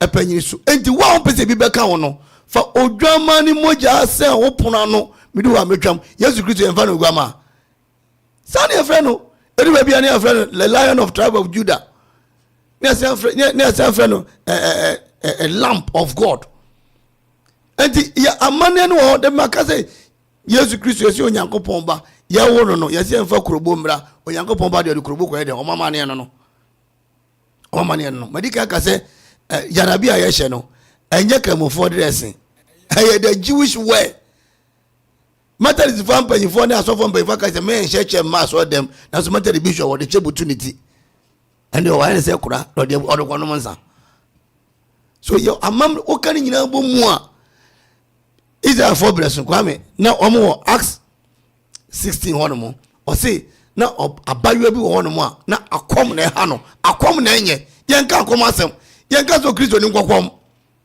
ye Akropong ati ye gogo ase amete na mate okonfo bi din me hu so wo kom da wo nhwe wanya hwe se kuro no koso kwani kwani e kwani anim se Kristo ni kodi akoya akom dia ano na enye na Kristo ni kodi hine dia kwame kwaleto perfecto one maka wo nhia no nti obi bi ode ni moja ogwama ni moja no sign plan no Yakopon du ho no ampa ne nsanko bia the blood of Jesus Bible says moja nhwe ngwa bon fafiri ni ho the blood ebi ayetwa odwan eguna nanom na so Amanfo beka senye sign just ne wabedi ni pa no ni mebu won mense wo ye menko o si enfata se ni odadoma no enya basa ne yiri nya baako ebi ayemfo no ware me ne bia no na mompe omo kan kyerɛ omo be gyae enta Yesu Kristo ka sɛ mo amoso no so amabre mo mra me nkyɛ me ma home ti kwa me yen kyerɛkyerɛ ye kyerɛkyerɛ nananom mu a ɛbɛfa na atimi akɔda kwa me tu ebi ana asagu ka ho na enye Jacob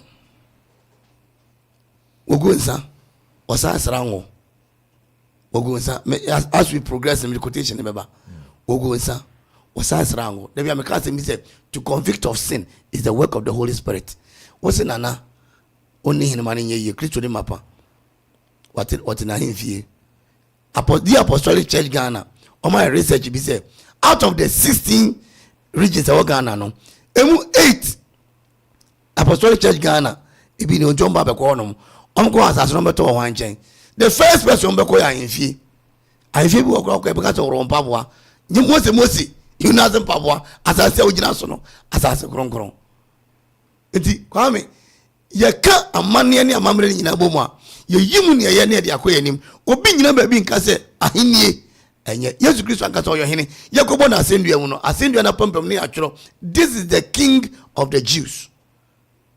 This is the king of the Jews. It me kweside I think 4th August so be kweside me komi kroma kweside me ko trans ni ahyehyɛ mra yesi mo bia me mfa oba okrom yo osofo ma tworo na ohene ba fa oba de ni ohwa na beka eti na Daniel be hye kweside ni ahyehyɛ mra se obia ma nyim oba sabi asamasi wa kwakofo ba na wo de wuti krom wo de tonso na obebo tonso nyina chi wo kontokwa wo se wo nkwa kwasida ye hyemra na baba chew zaza eye tumi nyina na ewo onyankropon e no de amaye ye tie kropon ha akuapem nyina ye ti no se kwa ne zana ye nkwa ukude ba se akristofo no baba se nananum we de esremu ala e pam chew se mo kwa kwasida na amanfo ma sore mo kwa kwasida na Amanfo because honum na yekotena yekoka fa kwa first ni kwa kwasida na obi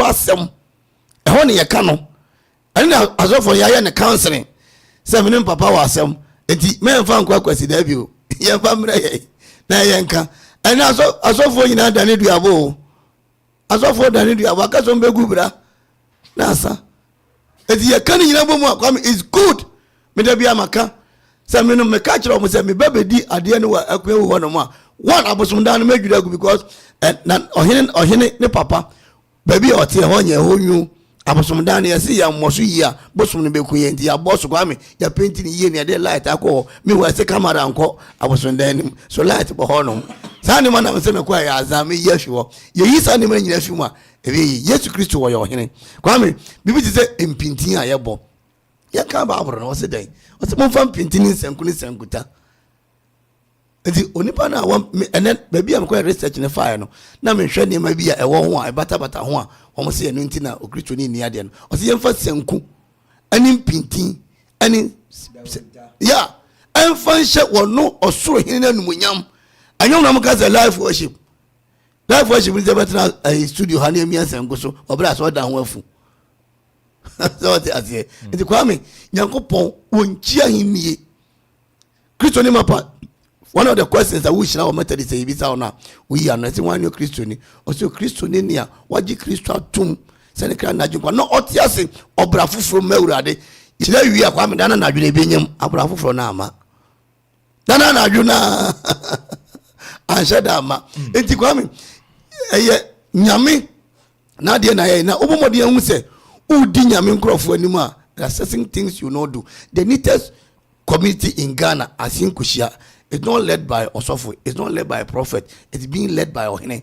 Nana pra agency the first. Nana pra the neatest community in Ghana. The neatest community in Okre is being led by a prayer Ohene. Kwame Ohene. Your boss of Juma say Yemra pras aso da honka. Christopher Nankasa yenko. Boy, what make you points, you know? Mamenko wafa Samiwana Odiafa. The process is name. Or they say, Wabana one near was a yama, one yama, nina. To the question, O Christo needs a papa to na ofa afrɛ me ya de dom aka woni akwa akɔkyere papa so mbedi ade obetuma di ade sɛ ɔhene amana yi sɛ ɔyɛ Kristo ni mapa obetuma di na kama efisɛ ne edi kan yɛnhwɛ papa yɛte wɔn kyerɛ wɔ Kristo ni wɔ bi anim yɛ wɔn ne yɛ na ma hu yɛ o Kristo ni inti ofie busuanim ɔyɛ ɔde hye na adidi to no a otumi kɔ wɔn to wɔbɛka kyerɛ wo sɛ wo adidi ato ɔno no obetuma kase da bi mempe anaasɛ mepe na wakɔ na mmom ogetuma otumi di na yɛn asɔfo nara bra yɛreba na yɛde nyame nsɛm reba no yɛde measures bi mmere bi toto hɔ mmere biara mu ne mekasa sɛ ɛno na edi yɛnya na sɛ esan sɛ papa me de yɛ mfa sɛ edi yɛfo pɛ nipa dodo president fo pɛ dodo Pentecost fo pɛ dodo nti okay president fo bɛka we a ubesu no wonka yɛn asafo ho onyankopɔn chi mogya so bibiara obetwa mogya gu nanso bia wo som obosom wareba no na abosom sem wa ha nu sem wa ha nti eno na wode fi ase de wuram de hu hye yɛn nti wo ba yɛ kronkron wo be fi abosom sem wo be fi sɛ yiwu na wode kwae nti na wode abɛhyɛ mu sem primprim wode ahyɛ mu sɛ wo twogwan wo wa nkonwa wosom na wayɛ sɛ wogun sɛ yiw na mmom asɔfo no nkofie wɔ na wɔn ahu sɛ na ɛte sɛ baabi biara akonwa wa na ɔbosom bia no wɔwɔ ne sɔfo a ɔda no ɔna ɔkɔ hɔ na odi ho dwuma biara na ɔhene no ɔtɔn de ɔma ɔmmara sɛ munkodi sɛ wo ba na bɛka kyerɛ ne sɛ wose akonwa sɛ sɛ wose fere akonwa sɔfo ma fere ɛno kyea me ma o se saa di nti munye monkɔ hwehwɛ na monkɔyɛ nti ɔhene ne te hɔ hwekuro na ɔma command me twe wa ba na wate ase yɛte ha nana do Akuffo Addo no yɛ president nti sikasɛm nkoyi a ɔnyɛ na ɔkɔ na ɔkɔ tutu finance minister hɔ ti finance minister no na ɔhyɛ ne sɛ kɔ na kɔdi sɛ adwuma etikafo sika ma come on fakọ nti ebenya na aka chense dabi ene esan se ogodi president na wo na abaya se obaya se ntia ne dabi ontumi nkodi se ebi nso ana yenso ya wo achi no yande ne ayeni ma ne se yato aba example now site ne na me busy on yato aba de ama ono oma mpanyin ni ntino se teacher fo be ko strike sika se mu nkoyi ono ana yebebo ne din nti se ne aka no fika simu ho no se obi be konkonwa fi obi ba kogun san wana bibi nkoso ne be frɛ opanyin no oda menka no obosom na no ya ye wa chine de ye hu ni sa na na ye ni san you anu ne asema me di kankan no be hwa me boss se ohene ba bia wo no wo ni pedi sa adwuma na emom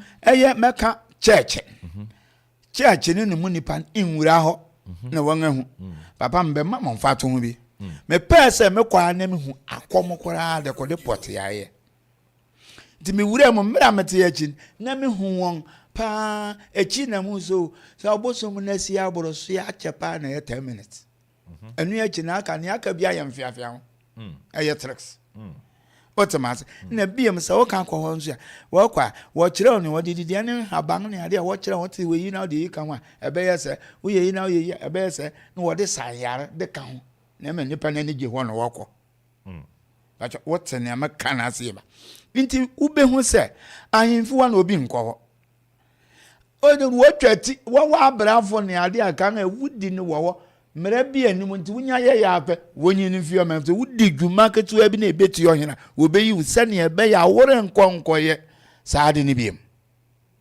nti ye den na ohena yere wo de wonsa kɔ bɔɔ no to ye ne na sabi wonya na ana ne beda monfa na ma abrafo na obi ankɔhwɛ wo so yankosua aborɔfo na edi nyameso ba ne fi asese da bi o ye kɔ na sa emmoya na wɔtotoi nti obetumadi ama yeyi a ejina ono so ejino nipa no so se medi 2 yanwa se oso obedi a asafo no nso behwe ne se den eno nso ya de ba akọ enawo de wakodu ahene na che wakoyo obonsam kura oni obonsam akoto kese na mbe mamo mfatu bi na mahwe ohimi adoku ya otwa emokwai no ye Pentecost ni ohimi adoku ya otwa ogwangwe ne nanso abangane mo hono wo enu achi owura ne enyameso makwai say you to me sere bona fache ti metuma ka je zada ndo otwa ngwan yewu no onim o onima o person odi ni manfo yanim inti ode no ho boy wa himfi biribi biara okobi wa konkonwafi okotena ho na ne mi hui medi mani hui ne se mbere amayere mo ho ye zia mpampa no no nsi wa terminate ahwewi ene so bompa yo so ye do wie no no so aka amen nsonsone ya dem mpaebo ene ne amoka na mpa eya pai papa ne me kyerem wi amabesi so otumfo nyankopon wona o ya ade nyina ye ewrade ye da wase ne abompa ya nti ewrade sakra ngatamfo se ne kura de ebubu won kan ne ye beka sakra ngatamfo ye se ne aka amen yanso ye se nyankopon dwedi amponsa asase ya ansa abosom mo nyina ansa ye je wondi fe ya beka ye ne nanom aba ko nyina se wonkyire yan won kan ye ho won menniye mpon ne mabiribi ne ye wi a ye be payechi onipa busuafu o so ma yen ye wokoro ma de on ye ntumi ne ntina on de monfre na wi akete ne akazo ye nti momo bom pai ne yenso ye ya pai nsonso ne dem ne over to add to what ne awoka no on say obi nra me ne obi ne ye di sankomo ya asamo kan ne say a Christopher rebom pai a wo frɛ asofo ne sebe wọ́n ba Bible mu kan wọ́n bọ̀ ní Elijah na wọ́n frɛ Abraham wọ́n bọ̀ mpa na sani awoken wọ́n frɛ wɔn de asi ade aka wɔn asama kyerɛ Nyankopɔn ana Abraham Nyankopɔn Isaac Nyankopɔn David yɛ frɛ na wɔn sɛ the other side ɛnso kɔ yi apa sani awoken na wọ́n frɛ wɔn nenanom a aba kɔ a yɛte agye yɛ hunu sɛ ɛyɛ sɛbi sani wo kan ɛnye de ntina wɔn do nsɛ agufo na wakɔ frɛ wɔn na sɛbi wawu ɛkɔ nanso yɛ Christopher yɛ de tumi frɛ Elisha refrɛ Abraham ne Isaac se wɔn mɛboa yɛn na yɛn nneɛma nkɔ yɛ ma but yɛkɔ frɛ ayi yɛn nenam abankɔ sɔ de a ɛno nso no yɛn ti ase mɛde kan ya o kan ne ho yo ɛyɛ ne kwan anan da bia mɛ asɛm a mɛka ne sɛ yɛn hwɛ sɛ mmra asafo ne yɛ baako na ɛho mmra ate den mmra yɛ mu fi ase kyekye ne obi apɛdɔm ti obi ase ne die papa batakari minya amepe esanse minyanti ne batakari tantan ne ameye obi abehu se papa batakari ne tantan na meye nti ye bewi achi na kire se papa somo ezie enye kura na mo me baasiri ne me na me de nti papa biribi biara obeyen mekọ Bible nu ma akwahwehwe biribi de abetia na menya kwan de akomanim mefiase a kire nipa na atinu won adwene na ma won ahu se ne papa ye bi anya den enye eno na de yi aba what ya se if say ukọ niam esi wa himfi nyina fa wo Bible num enyame na meka kire eyisu onfa ne banko ba afore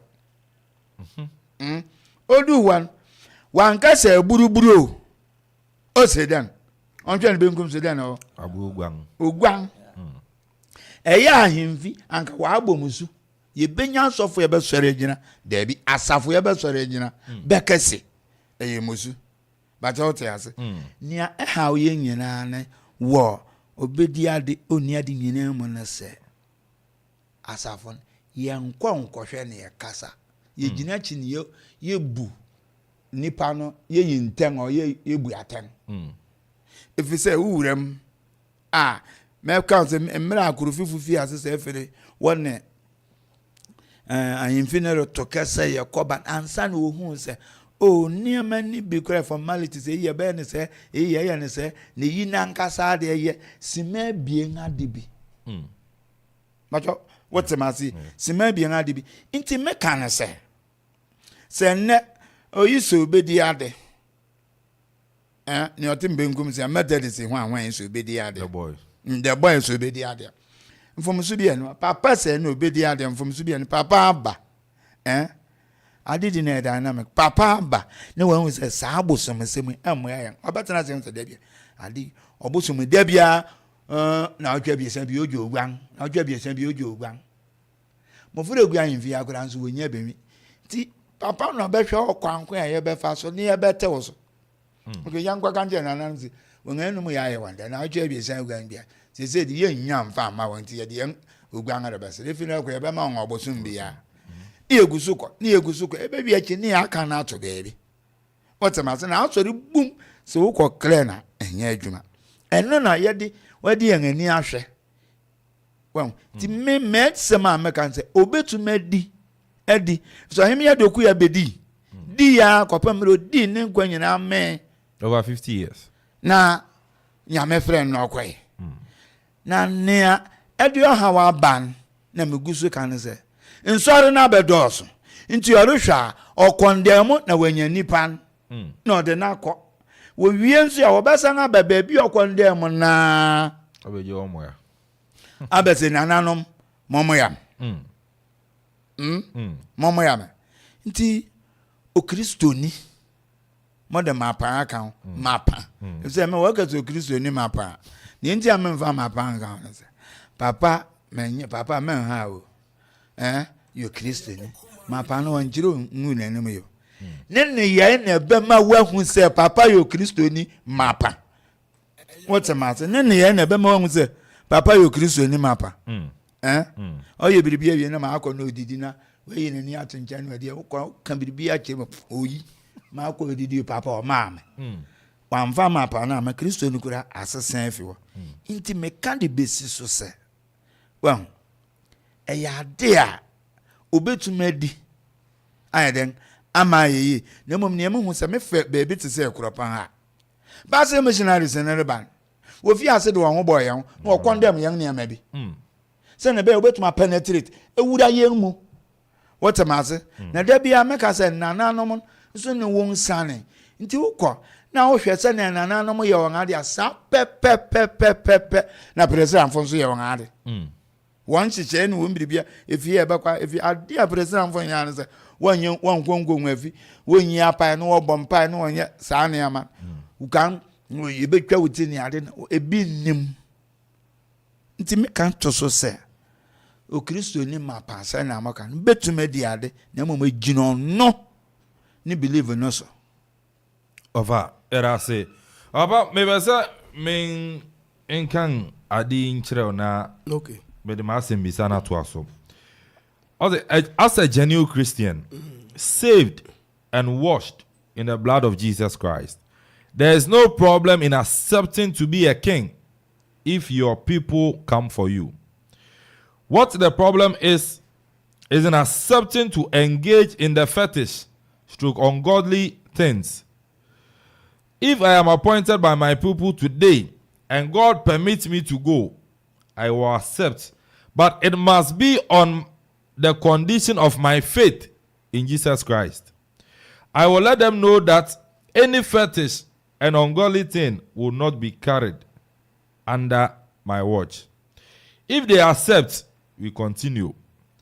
If they say they have to do this or that, I reject it and I go my way. I know about another thing, and so chieftaincy is an integral part of the African society. We study a course, especially in the Ghanaian society for that matter. However, with the presence of Christianity and other religions in Ghana, the institution has come under criticism. The question the study sought to address were, should the church permit a Christian to become a traditional chief? Is it possible for a Christian to be a traditional chief and still be fully committed to the God of the Christian faith? In order to do this, the paper reviewed related literature on chieftaincy in Ghana and conducted interviews. 4 views in relation to the subject were identified and assessed.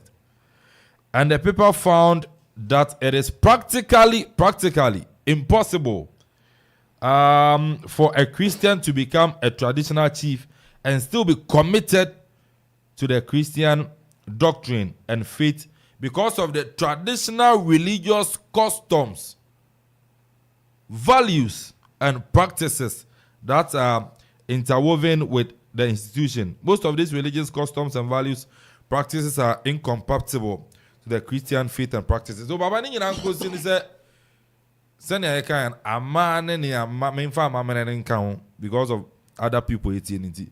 So custom, values, beliefs, practices are nananomo eda na di eye no enti anka ehu hia se o Kristo ni sene wo baka no pa ne gina usu ano ba onne ya enti ma mfa ma pa ne nka ho enti anye sanka ukodi ade ko izan se ya ba chiru ye be twa ogwan agu na nso yan Kristofo na nso ne sabi akondeme sa ade no enti ne unya kwara obedu but wakọ condemn ne ye be twa ogwan agu na nso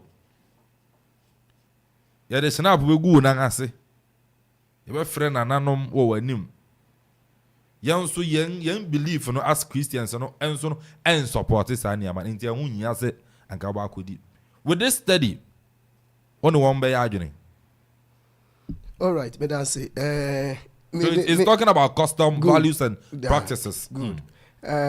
Me the answer no me na na ede me to no oye asokore ekwo na hene as the satan bi nkum hene e wa asokore no kremuni no kremuni me yankasa in particular no me my papa direct my papa ya asokore hene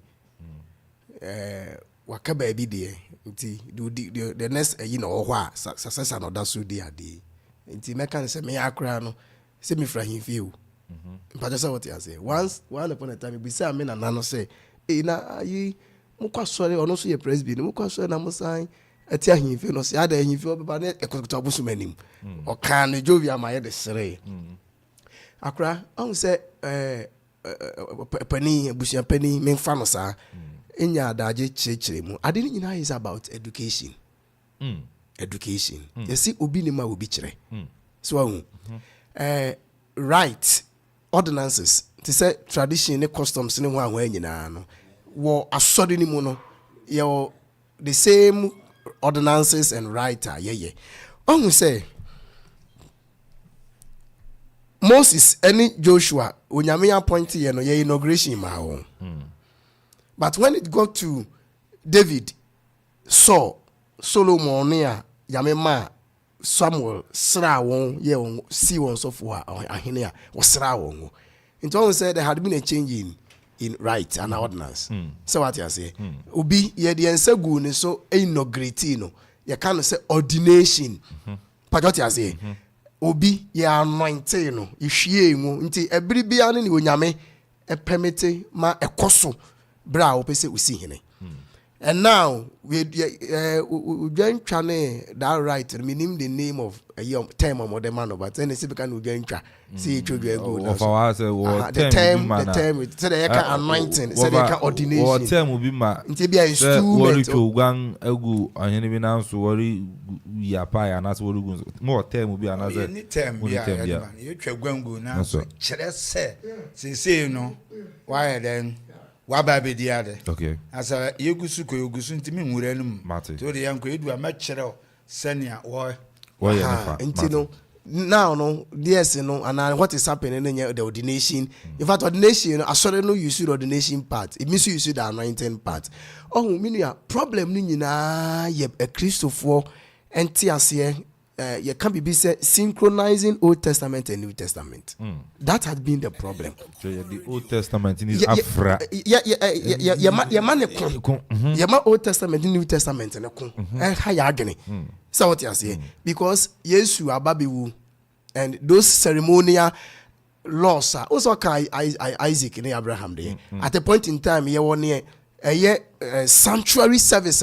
Unyakopon she Moses ma boneka afibia ni daily bia Akropong-Akuapem ana trukukune aponchene ne manema so ni de twa moja pata bone ene sa ne ma no. And that those ceremonial laws, clearly Colossians chapter 2 verse 19 here say Yesu de boasenium no say or the boasenium say na enye papa no trene say ha hu to dwan no ense usika da bia be to dwan but o de oye bone a bomidin sufure me na me moja no be dai e be ye pata ma. It doesn't mean say sabri na wo to dwan no na eye devilish and as demonic. Because it was instituted by God himself. But the system say, oh, yeah, Bonia. Oh, I to join the piano na assassin, no sibunko to get. Now, boy, yes, Mujadi, no, day, Yambone Fache. But what you say, and no, ya de queer home, Emma Yentia Sibibri, equally. Accra. Now, before say me read the Wukamuno. Obiara. Oye ohene ana asase so ahemfo genuinely clearly heavenly candidate. But you say it here ni nyina ne say ye benya nkwaje nya sa say ye papa o say nya papa o so di hine ye onyo di hunye you the marking scheme ne say u benya nkwaje ama wo kra nti obiara onya nkwaje ma ne kra no eyo obiara oye onyankopon achiwade paja wa ha unya nkwama wo kra na say uye onyankopon achiwade ana utunya memra. Now Revelation chapter 21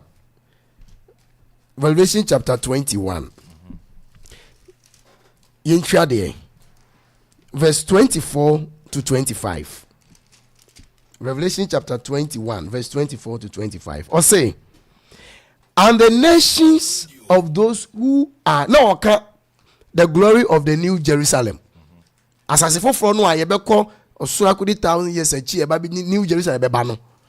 One eye a war, verse 24. No, and the nations of those who are saved shall walk in its light, and the kings of the earth bring their glory and honor into it.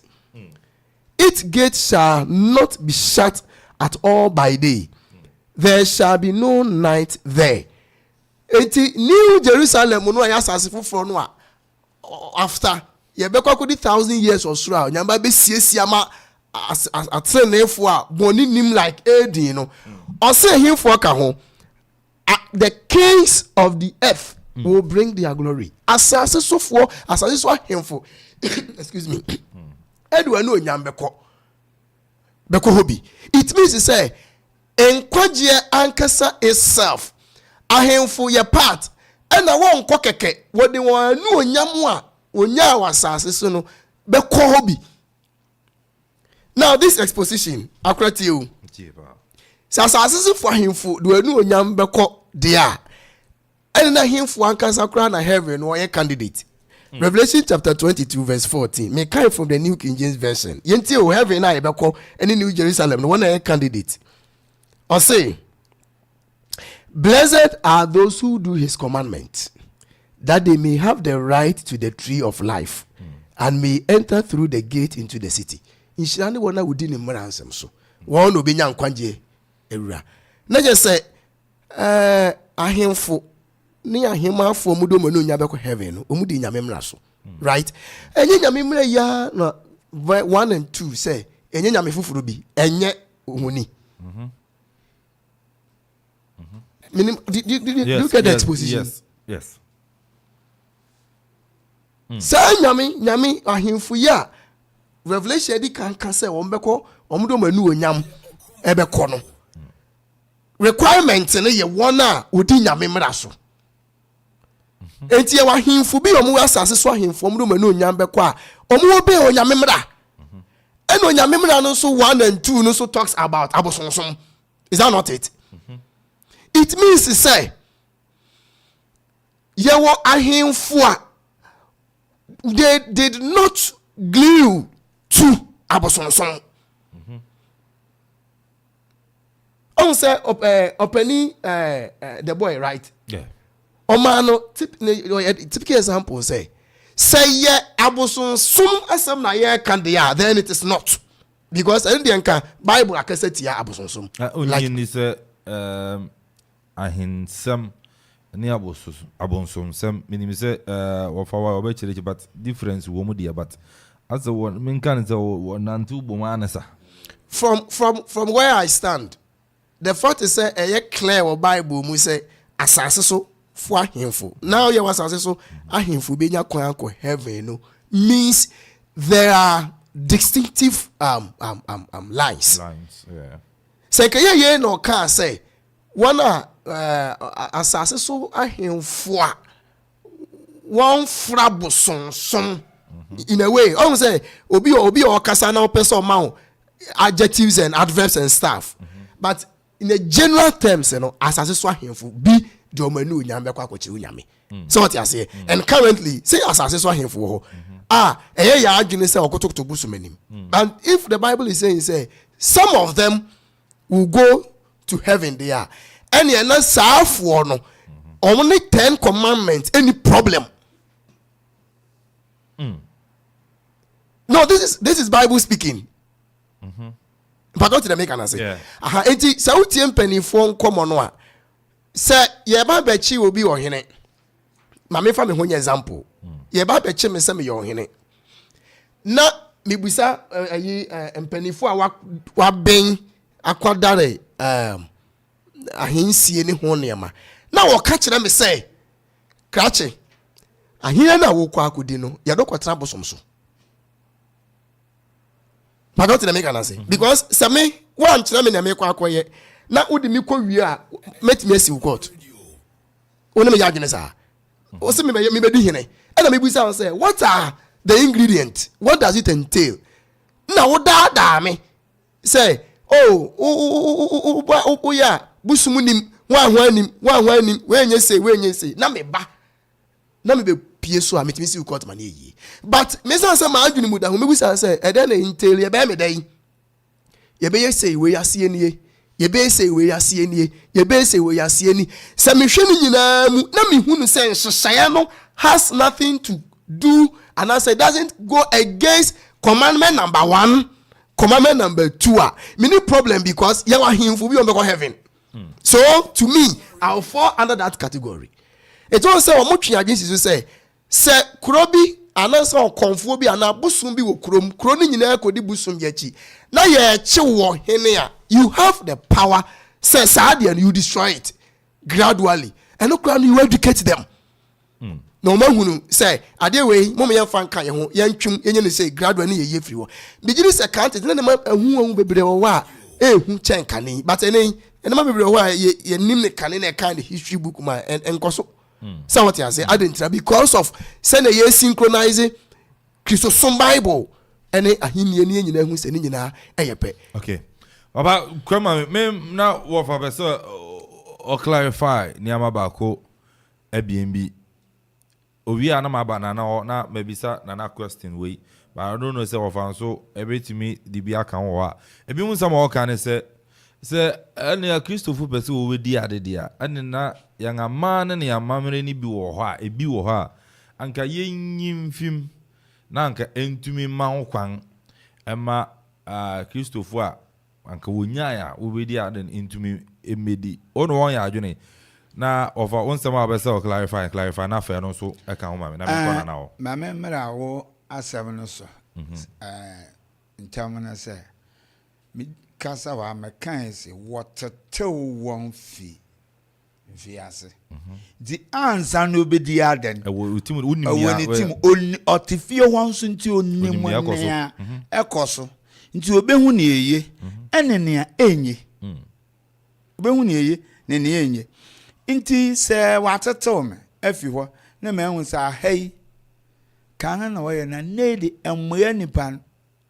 pe ebe ma me fa me ta pe mfa to ba Pentecost for mama bomfu wonnim na wa amma botiri a wore nko Pentecost asori dem there be da anya adwuma yegusu koyinsu we fi ase bo mesh no wo nti Pentecost asofo ayi mpanyin na manyina kurusu ni nyina kolegwan wo nyina ntumi nkoye wonti wonya sika de nti wobo winti Pentecost so for ban ne elders ne ade man ne asori man be gyae asori ne ko we se won hye trousers enyamichi wonye se ade no nso mprempren abaye nipa no ho ade nti wo be hu se na wo asafo no kora won komu biem ene na se eziefo hu se no na ne de yetumi enya atade na wo hye na emom komane na ese opem na hu nyame na pede ne ne ese na wo de ne atade hye ne ti ne mfa ho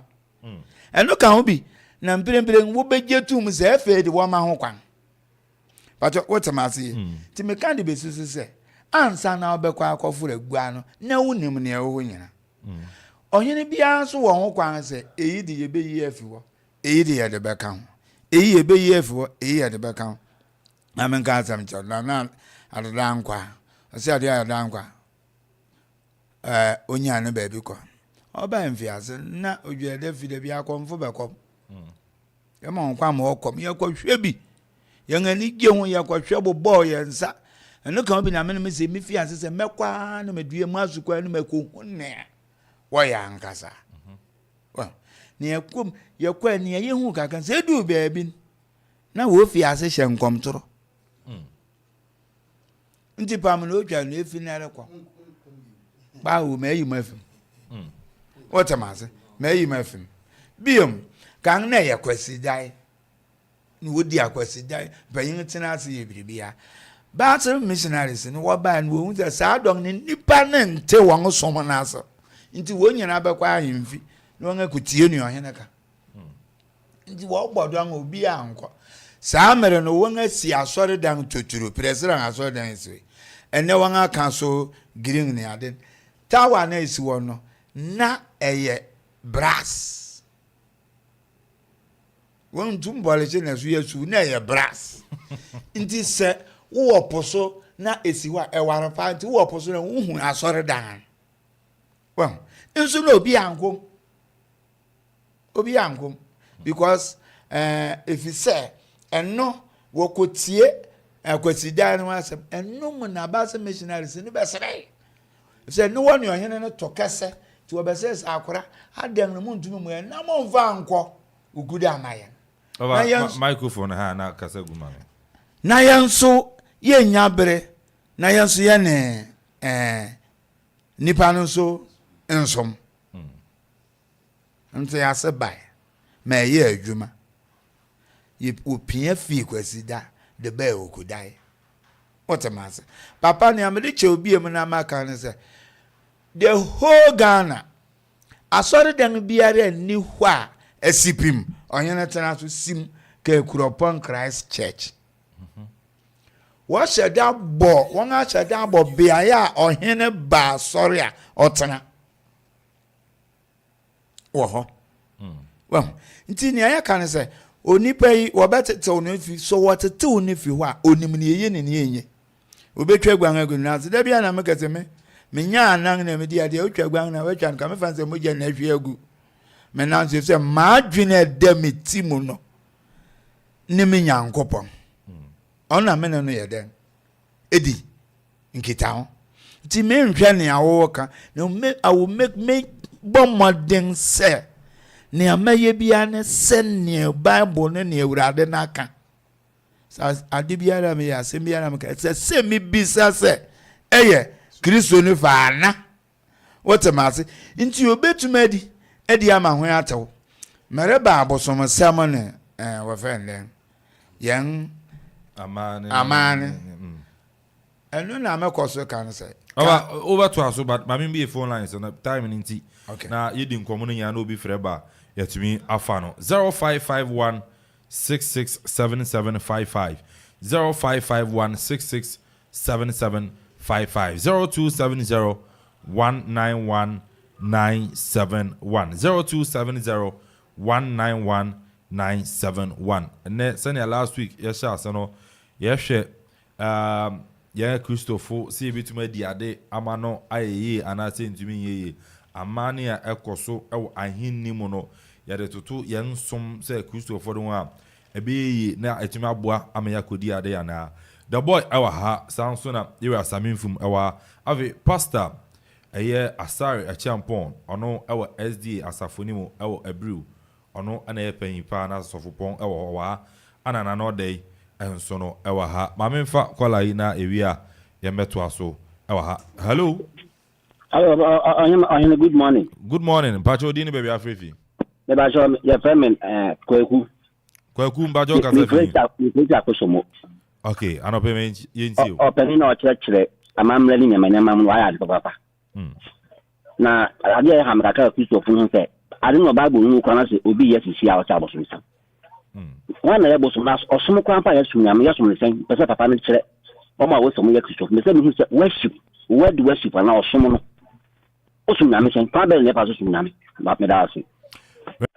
Menso merase ewo aye ofra by 0551667755 0551667755 Oba to aso mame yo nti eba wode no abosomsem ene ye kan den yen amane nkonwasem mere kan fiase me ka chemse ansana wo betumi akase yes je wode wangani kwahwe ye de ne be hwe no so ma na me for frefo na yento aso hello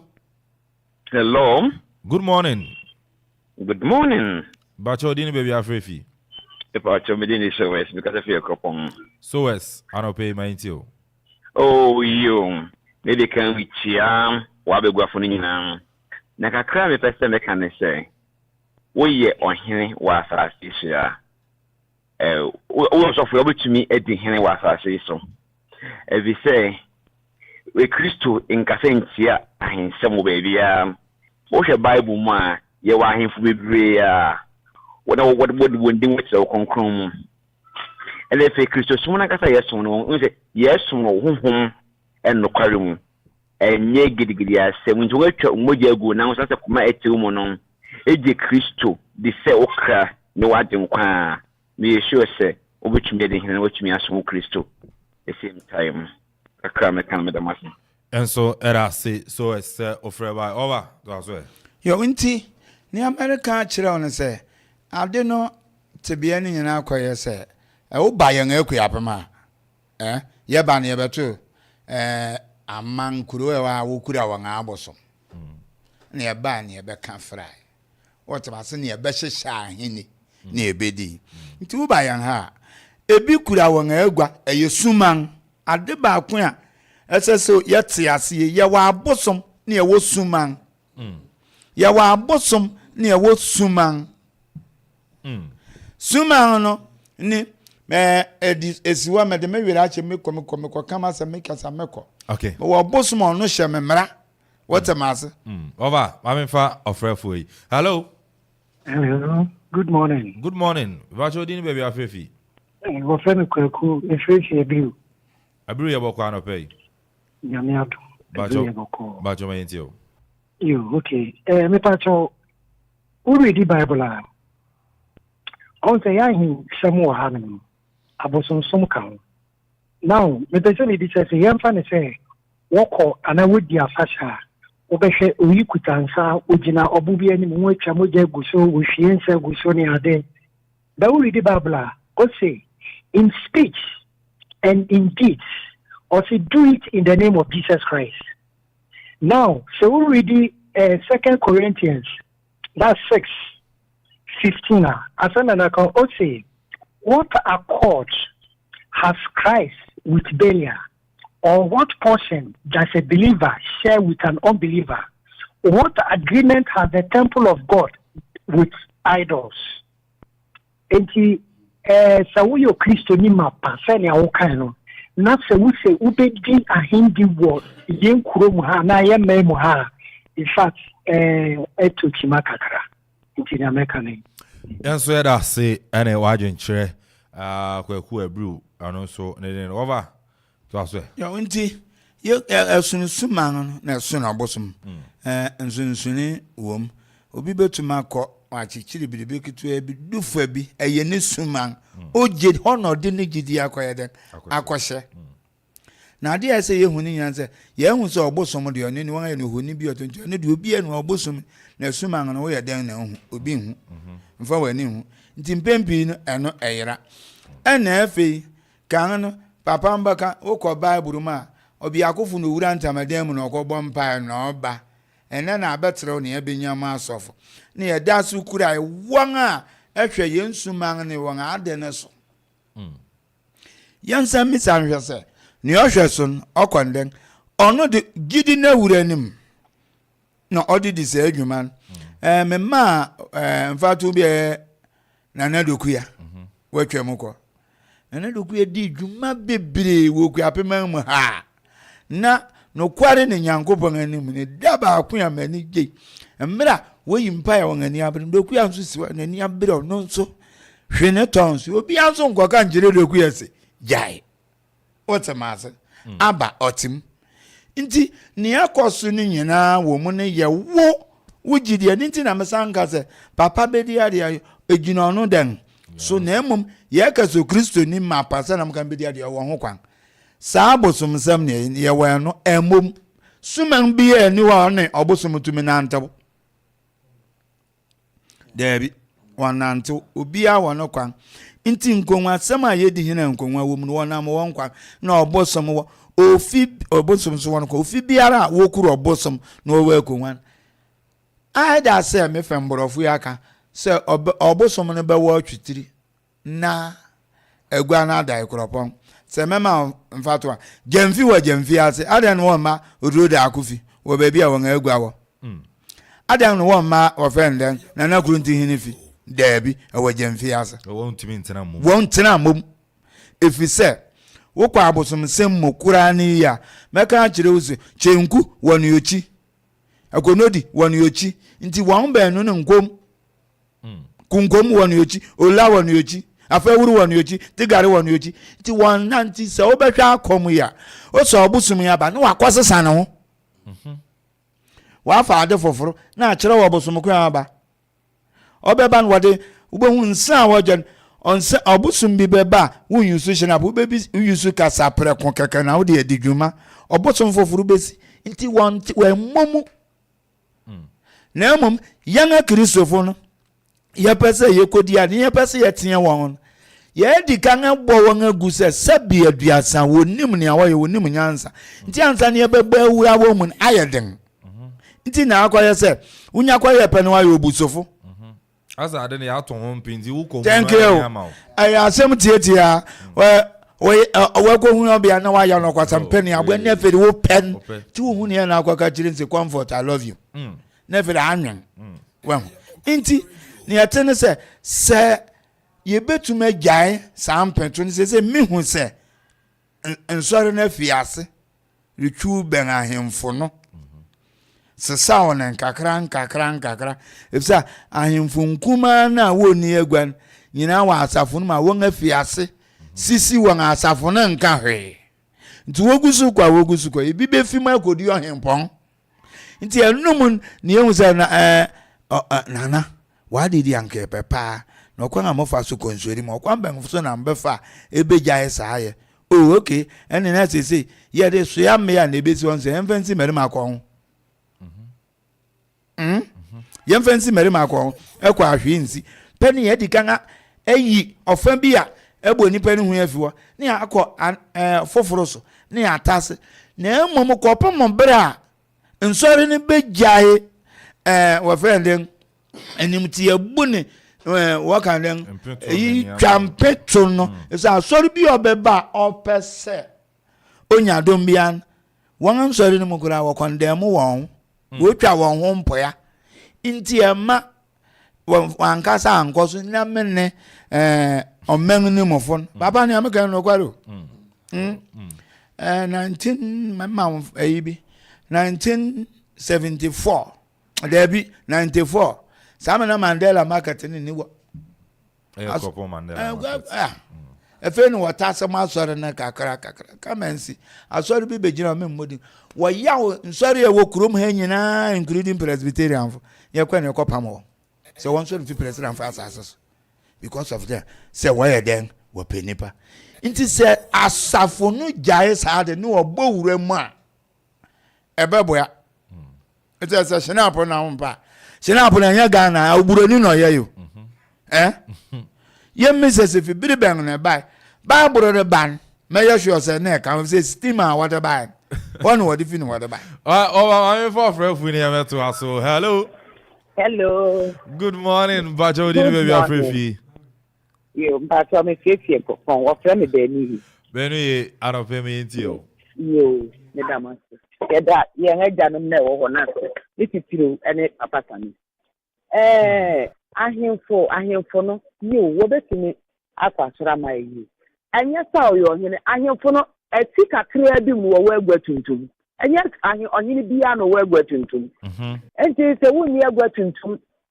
One casabe to myself, what say, me on here day, now so, and your say, me tramoja, I fear dunky, I say, me kumogan, tramoja, me can't say me, yes, I hear for now what we're going to moon. One, one the one I said in a say, as I say, one ever to my water so, Wokumogan, so, as I say, where I say, now when you are going to my, said the obiti sound cobia, we are cobia, 1 year, or here to Tubia, and cobia when you're to Tubia. And this is a woody uncle be an answer which appeared in a wound program, I will be show. Now, one I will create gratitude to Mono. One, now one I said in a say, as I said, where you will never know where I did. I meant so much in the cram. Won't you or your hearing now also about what sorry? Did it be in the Quang? Or Tenation on an empire in a car, a gratitude to me. Oh, yeah, I fear do. Yen, near the young Yantons, I need the young one pine through Chedi Ampong. Na on kosiara moya yenga me fo se wo yene sa eno so etimi dibuya okay anopa ye damase mon kosiara na mon kasa na mon chire na edan denga nti asebe ba na ye Yami insha so self by 0551667755 0551667755 0270191971 0270191971 Kingsley Asamoah on Facebook. It's a nice program. Keep the fire burning, bro. Watching live from Kaswa. I greet you, Pastor Asari. There's a Kingsley Asamoah and on also to me Ede Abba and so no I greet you, Kwame. Kindly extend my greetings to your entire group, not forgetting my elderly brother Gideon. On also the messenger where to me Ede Abba. Darling boy, the boss, we are ready. Let's say now or not train until you know on also TV are fine. Hello. Hello. Yes, good morning. Good morning. Bacho din we be free. On friend Elder Paul me can say Chichere. Chichere. Elder Paul. Okay, my into order. Ya da mo ase ene Chichere amode maye. Kakra me nso me be say me kan say so be Kristo ni say obedi hene me nyina e sha afefiri wa adwen. Enti say obi betima sakra na adwen yi ama Kristo a hwinsi ho kwan se man nkodi hene. Na mo adwen a wo de kodi hene no e na eboa wankasa ma wo koye bone. Enti say ahemfo eboa yen etenetere mi o mama yenya yen mantem ene yen kro de sa na asofo nso boa ma yenya yen mantem ne yen kro ti wonyina ti mi eduma bo ma ne ye e da bo asa. Yeah, so era say 0551667755 0551667755 over first year na me nko na wona ono so no yo nti ni ameka de asine se mesre asafo no wo bu bebi se ogbokuku no ho a ansa na wahu ba bi akamada nti ni tie atwam na akwese esese wokom uwuramu dia ubehu se o anye bia abosomsam ne nam ne fa ansa na ahensam ne nam ne fa biemun emu won nchichemu wom ohene te wo se papa te o na asafo mpanyemfo maboya muhia na my cabinet won achin wo ho ansa na youth ansa na se wokwa ahini mu asa ye wosuma nkwa ono won agbo no no hwe ohene suman ne ne niama nyina ho ban nti wan na ediguma de ma ohene ne kurowun What I say? Inti wuri kodi hene me hu information ya den ewo ho na emom ne ameka ne se egina wu nipa ban no so if say what a communion wo se so ho hwe se wo fata ansana what a kwedidia so ho hwe se wo fata nti se wo go so ho hwe na wo so metosin a wo yo Kristo ni mapa wo bo se o fata wonya ma papa o betwe asan medal Amanfo ofrafo. Hello, good morning. Good morning. Pacho din baby afrefi. Me ba je fem papa e me presi pom. Papa e. Pacho you. Pacho menti o fon pom. Me ba jo bibi sam bibi da klo. O bosom sem no. Obi agu sam anyame. Ana okum aboa abosom sem ana. Because it is some titi no Bible baby a. Na o ye boni a wokum aboa. Na sam so baby o se gu sam anyame. Ano so abosom sem ana. Intimidation bosom sanawo. Okay. Intiasi papa. Very well. Was a piece of the day I got to me say, oh, we are bosom. We have been do car was a bosom champ. The person who the old Kaka. Yeah, so era say 0551667755. Anna? Asama mi bisa o fano na maybe sa na so aboni nyina tofa na ya ne akọ se amane ni bi wo ho a e wo se yitumi yifimu na ema ho kwan ama Kristofo enso yitumi bem ebedi ade onesa fo no ya adwene me da se eye ni ayeye ne yeye ya yebitumi eye ho ade ema ne yeye na yenye because of a Kristofo nti yemfa ne se Akuapem jase Twumhene otena se ahwe se bayire a yedi ebedu bra wobeka se wo ya amane de di bayire na bayire no kra ya asa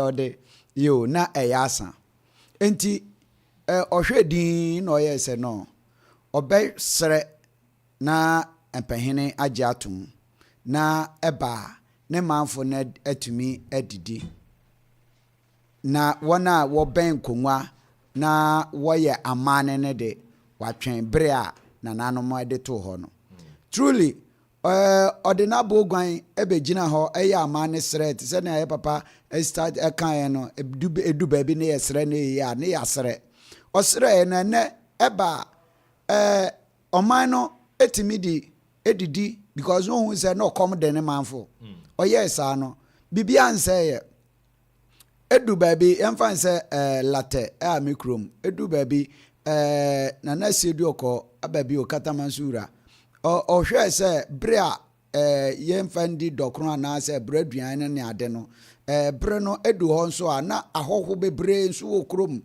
edu bre ne sa no nso a aduan di ne ade no eho ye den enti oya amane na osere se ne be ya ahoho nso ba wobetimi anya aduan bi ayeden atodi and it is happen the oman eboa enti ade bi wo ho a wo ye ho bibia eyeye ni a wo ye ho hwe a enye yi a wonim se ya man bi a wo ye ho hwe enye yi anode bi adachi bi na obetumi de wonsa aka de afan by neide yemfa nse me ba be di ade me hene late krunti hene aye osumenjao okachira mi so no de oye methodist ni mapa na jumadi na odere shemensa no semetie na futu dia mentie na futu na menyi ache ni se menkofa abosomsem emefrefra ahindi no no no de na gua na ote ho no onfa abosomsem nka ho. And truly, many J because me so nam ye Pentecost near me ba anti ma benya hina ati say no many J. And truly, enko ya bosom sem bia enko fa emefrafra. So ati ase ye ma me ba ko frɛ no no reka say enye ohene bia noti agua tuntum so. Ye wa henfo bebre a agua ni won fi. Agua tuntum eni won fi. Agua no wo ho say e bia obi wo ho kra o ye jase hene but na agua ankasa enka ho so aja say se egwa tuntum ni ufia oye bishop na so kodi ohene kura hwe nsi ho kwan because egwa bi eni wa akwaye ho amane so aja say na nia egwa ewo ni fi no so no se ne aye papa kan ye wo suma nkwa hene wo ye wo nkonwa hene ewo ho one ne chiame a wo ye ho amane enti ahinsam no uhunu wo achi sa se ebia baako but ukomu a ye wa ahemfo no different okay bebre enti se wo yo kristoni na se wadwene ene on hye nyina ususu se obetimi adehina fair enough because me nim so nyankopon eye ohene oti na agua so diade enti me adidi a medi no me yo kristoni ba me hu se onyankopon ye ohene pon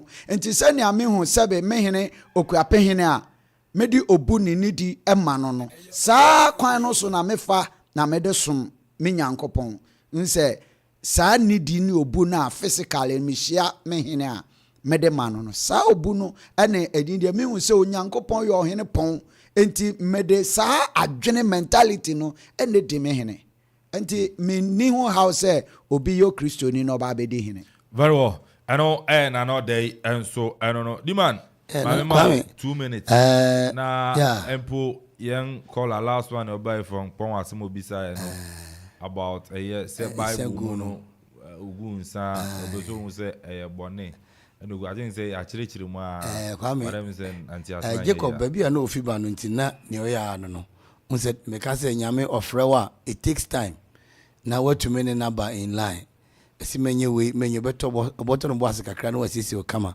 now no Genesis 35:14 and Jacob set up a pillar in the place where he talked with him measure him na enye pillar no him no be nyankopon so they are worshiping God through so many mediums so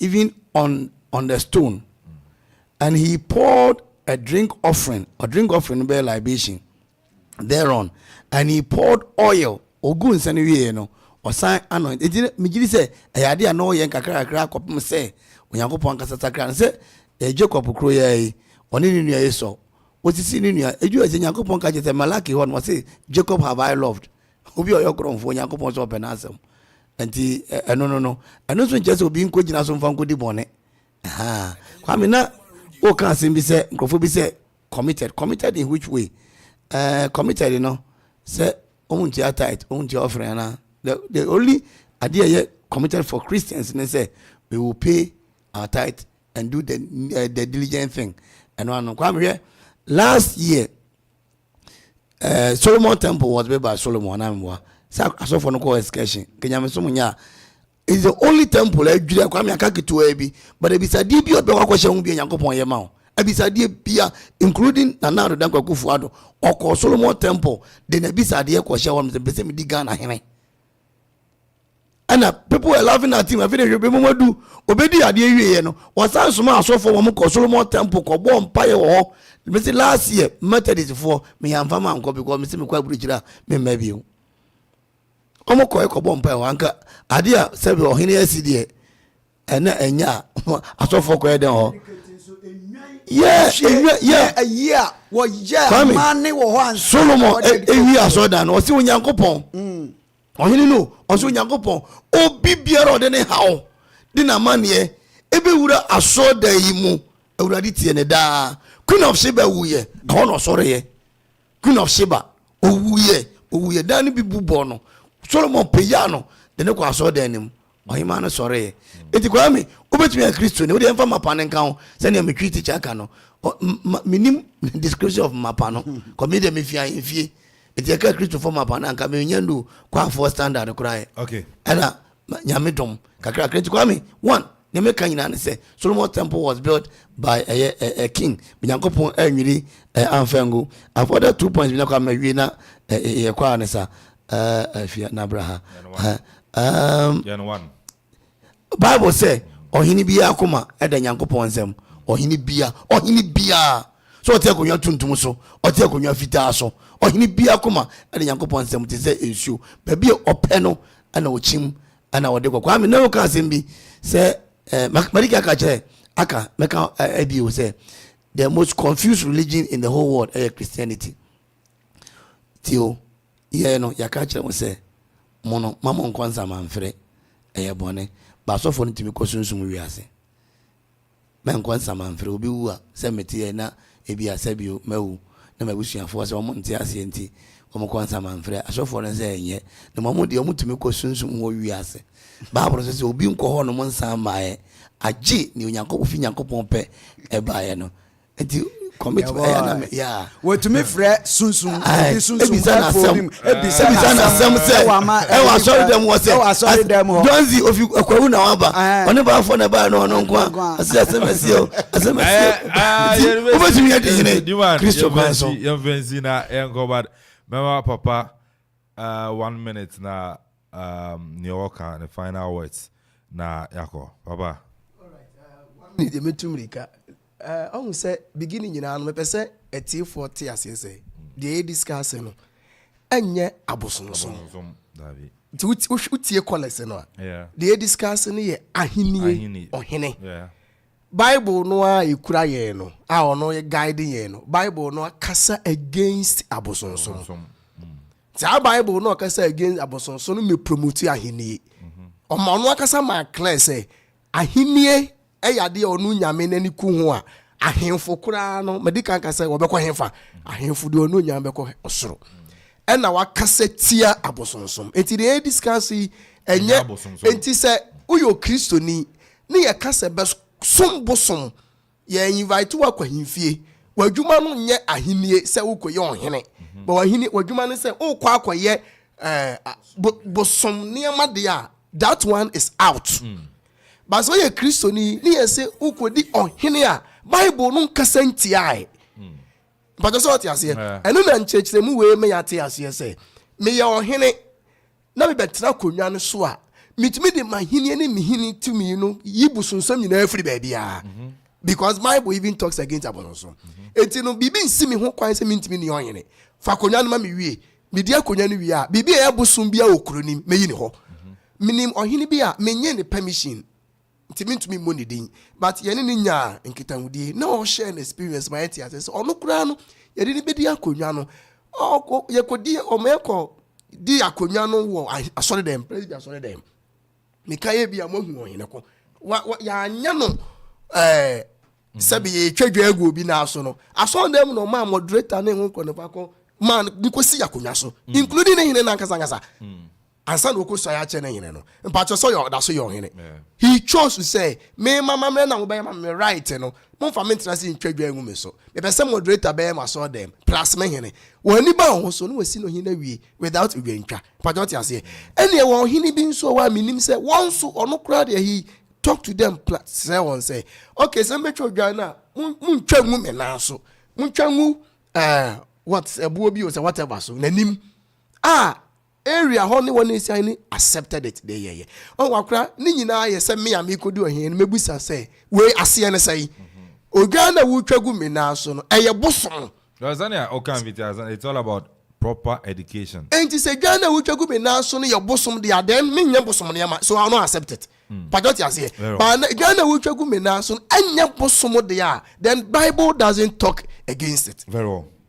Oba ko se menchia o mano I call in Saje o se menchia o mano so ti opa anti oda wase okay Oba yabeko obechi obi na ya sorry so all right mechia me na kwahwefo asafo e wo akuapem nyinara se onyame enka ye ho ye de bra ya hyen afe na ya afia pa mu a ya hye foforo ase half na se onyame fa ye nkotwa ene abusuafo na adofo nyinara.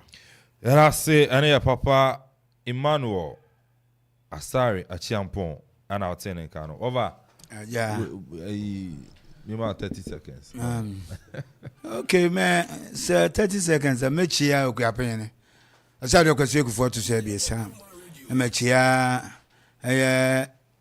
Asanyane Twumhene anka sani Okoman Penyin me am kan you Akuapem nyinara you ene me president mpanyin ne won asofo me chia won bebere ofana president ada We hear when him say Facebook phone na bisa. I don't know how do press now. The way we hear when no one ask for. Say make here one. Na one you ask for. O e ma ask for ya. Because one ask for. Me say any one ask for. Na kire say wo do sun bebre. Na me sere na me de yi. Say mo wo frɛ me na de nipa na frɛ. Me ding de na kire say wo to wo ding. Ti wo callers na worry ya o se wo frɛ me de bia na de nipa bi na ama brofo nickname. Me ding de na kire say wo mama na wo papa to wo ding. Ti wo ding a wo de frɛ. Ti say na wo frɛ me say wo ding ni baby afrefi. O say me ding de very well. You say that say. Ene o ga no yare o. Mama ni taba no. Yago. Ayago. Yago yare. Se oka se gas. Ya no see na. Ya koma be chiro ha na. Ana bro kan yare koma ni yare see. Maminda da boy ase Samson na no day will be papa bi. Afemi ame wofa Sami Infom. Ara afin so no pastor Emmanuel Asaria Champon. Head pastor SD Asafo Webrio. Yeah, no matter papa. Afi DJ Ziggy B, DJ Donzi. But Ziggy, mami your birthday wish we na yanko me your birthday wish we na yanko na Sandra na we see Sandra for birthday or they too so and you are you and I'm yeah. Auntie anope happy birthday Enko Enfama Teresa Akuffo Manfim and our and a birthday and you know happy birthday Enko Enfama Teresa Akuffo nyame show na onye okesie na ondomo ne de wakoma so nyina no twede ampom enye Enfama so happy birthday Enko Enfama Teresa Akuffo.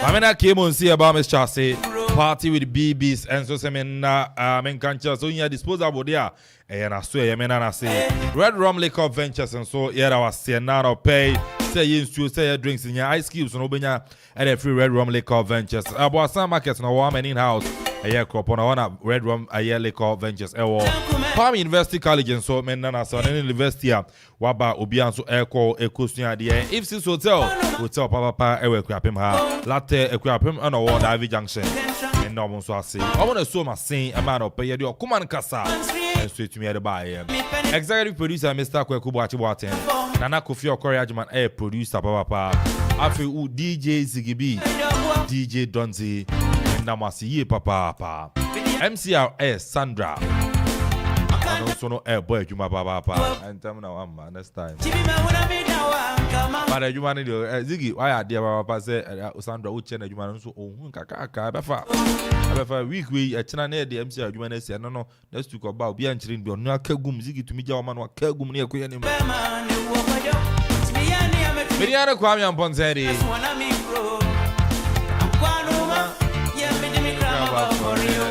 Royal Majesty and Nephew and Gatuobu and our Chief Protocol Officer Obri Yabo Fentem from House 4 for Michiamo. Yeah, because what I know because Yamanqua, Michiamunina. Mama Anita, Michia, Yago, speedy recovery. What's a sorry for my show. Yeah, may I go, Papa B. I mean, sorry, idea, not Monday, Sunday, idea, Channel Friday, Young School, Monday near call. Yago, speedy recovery. TWC at the sports air bar. Bye bye.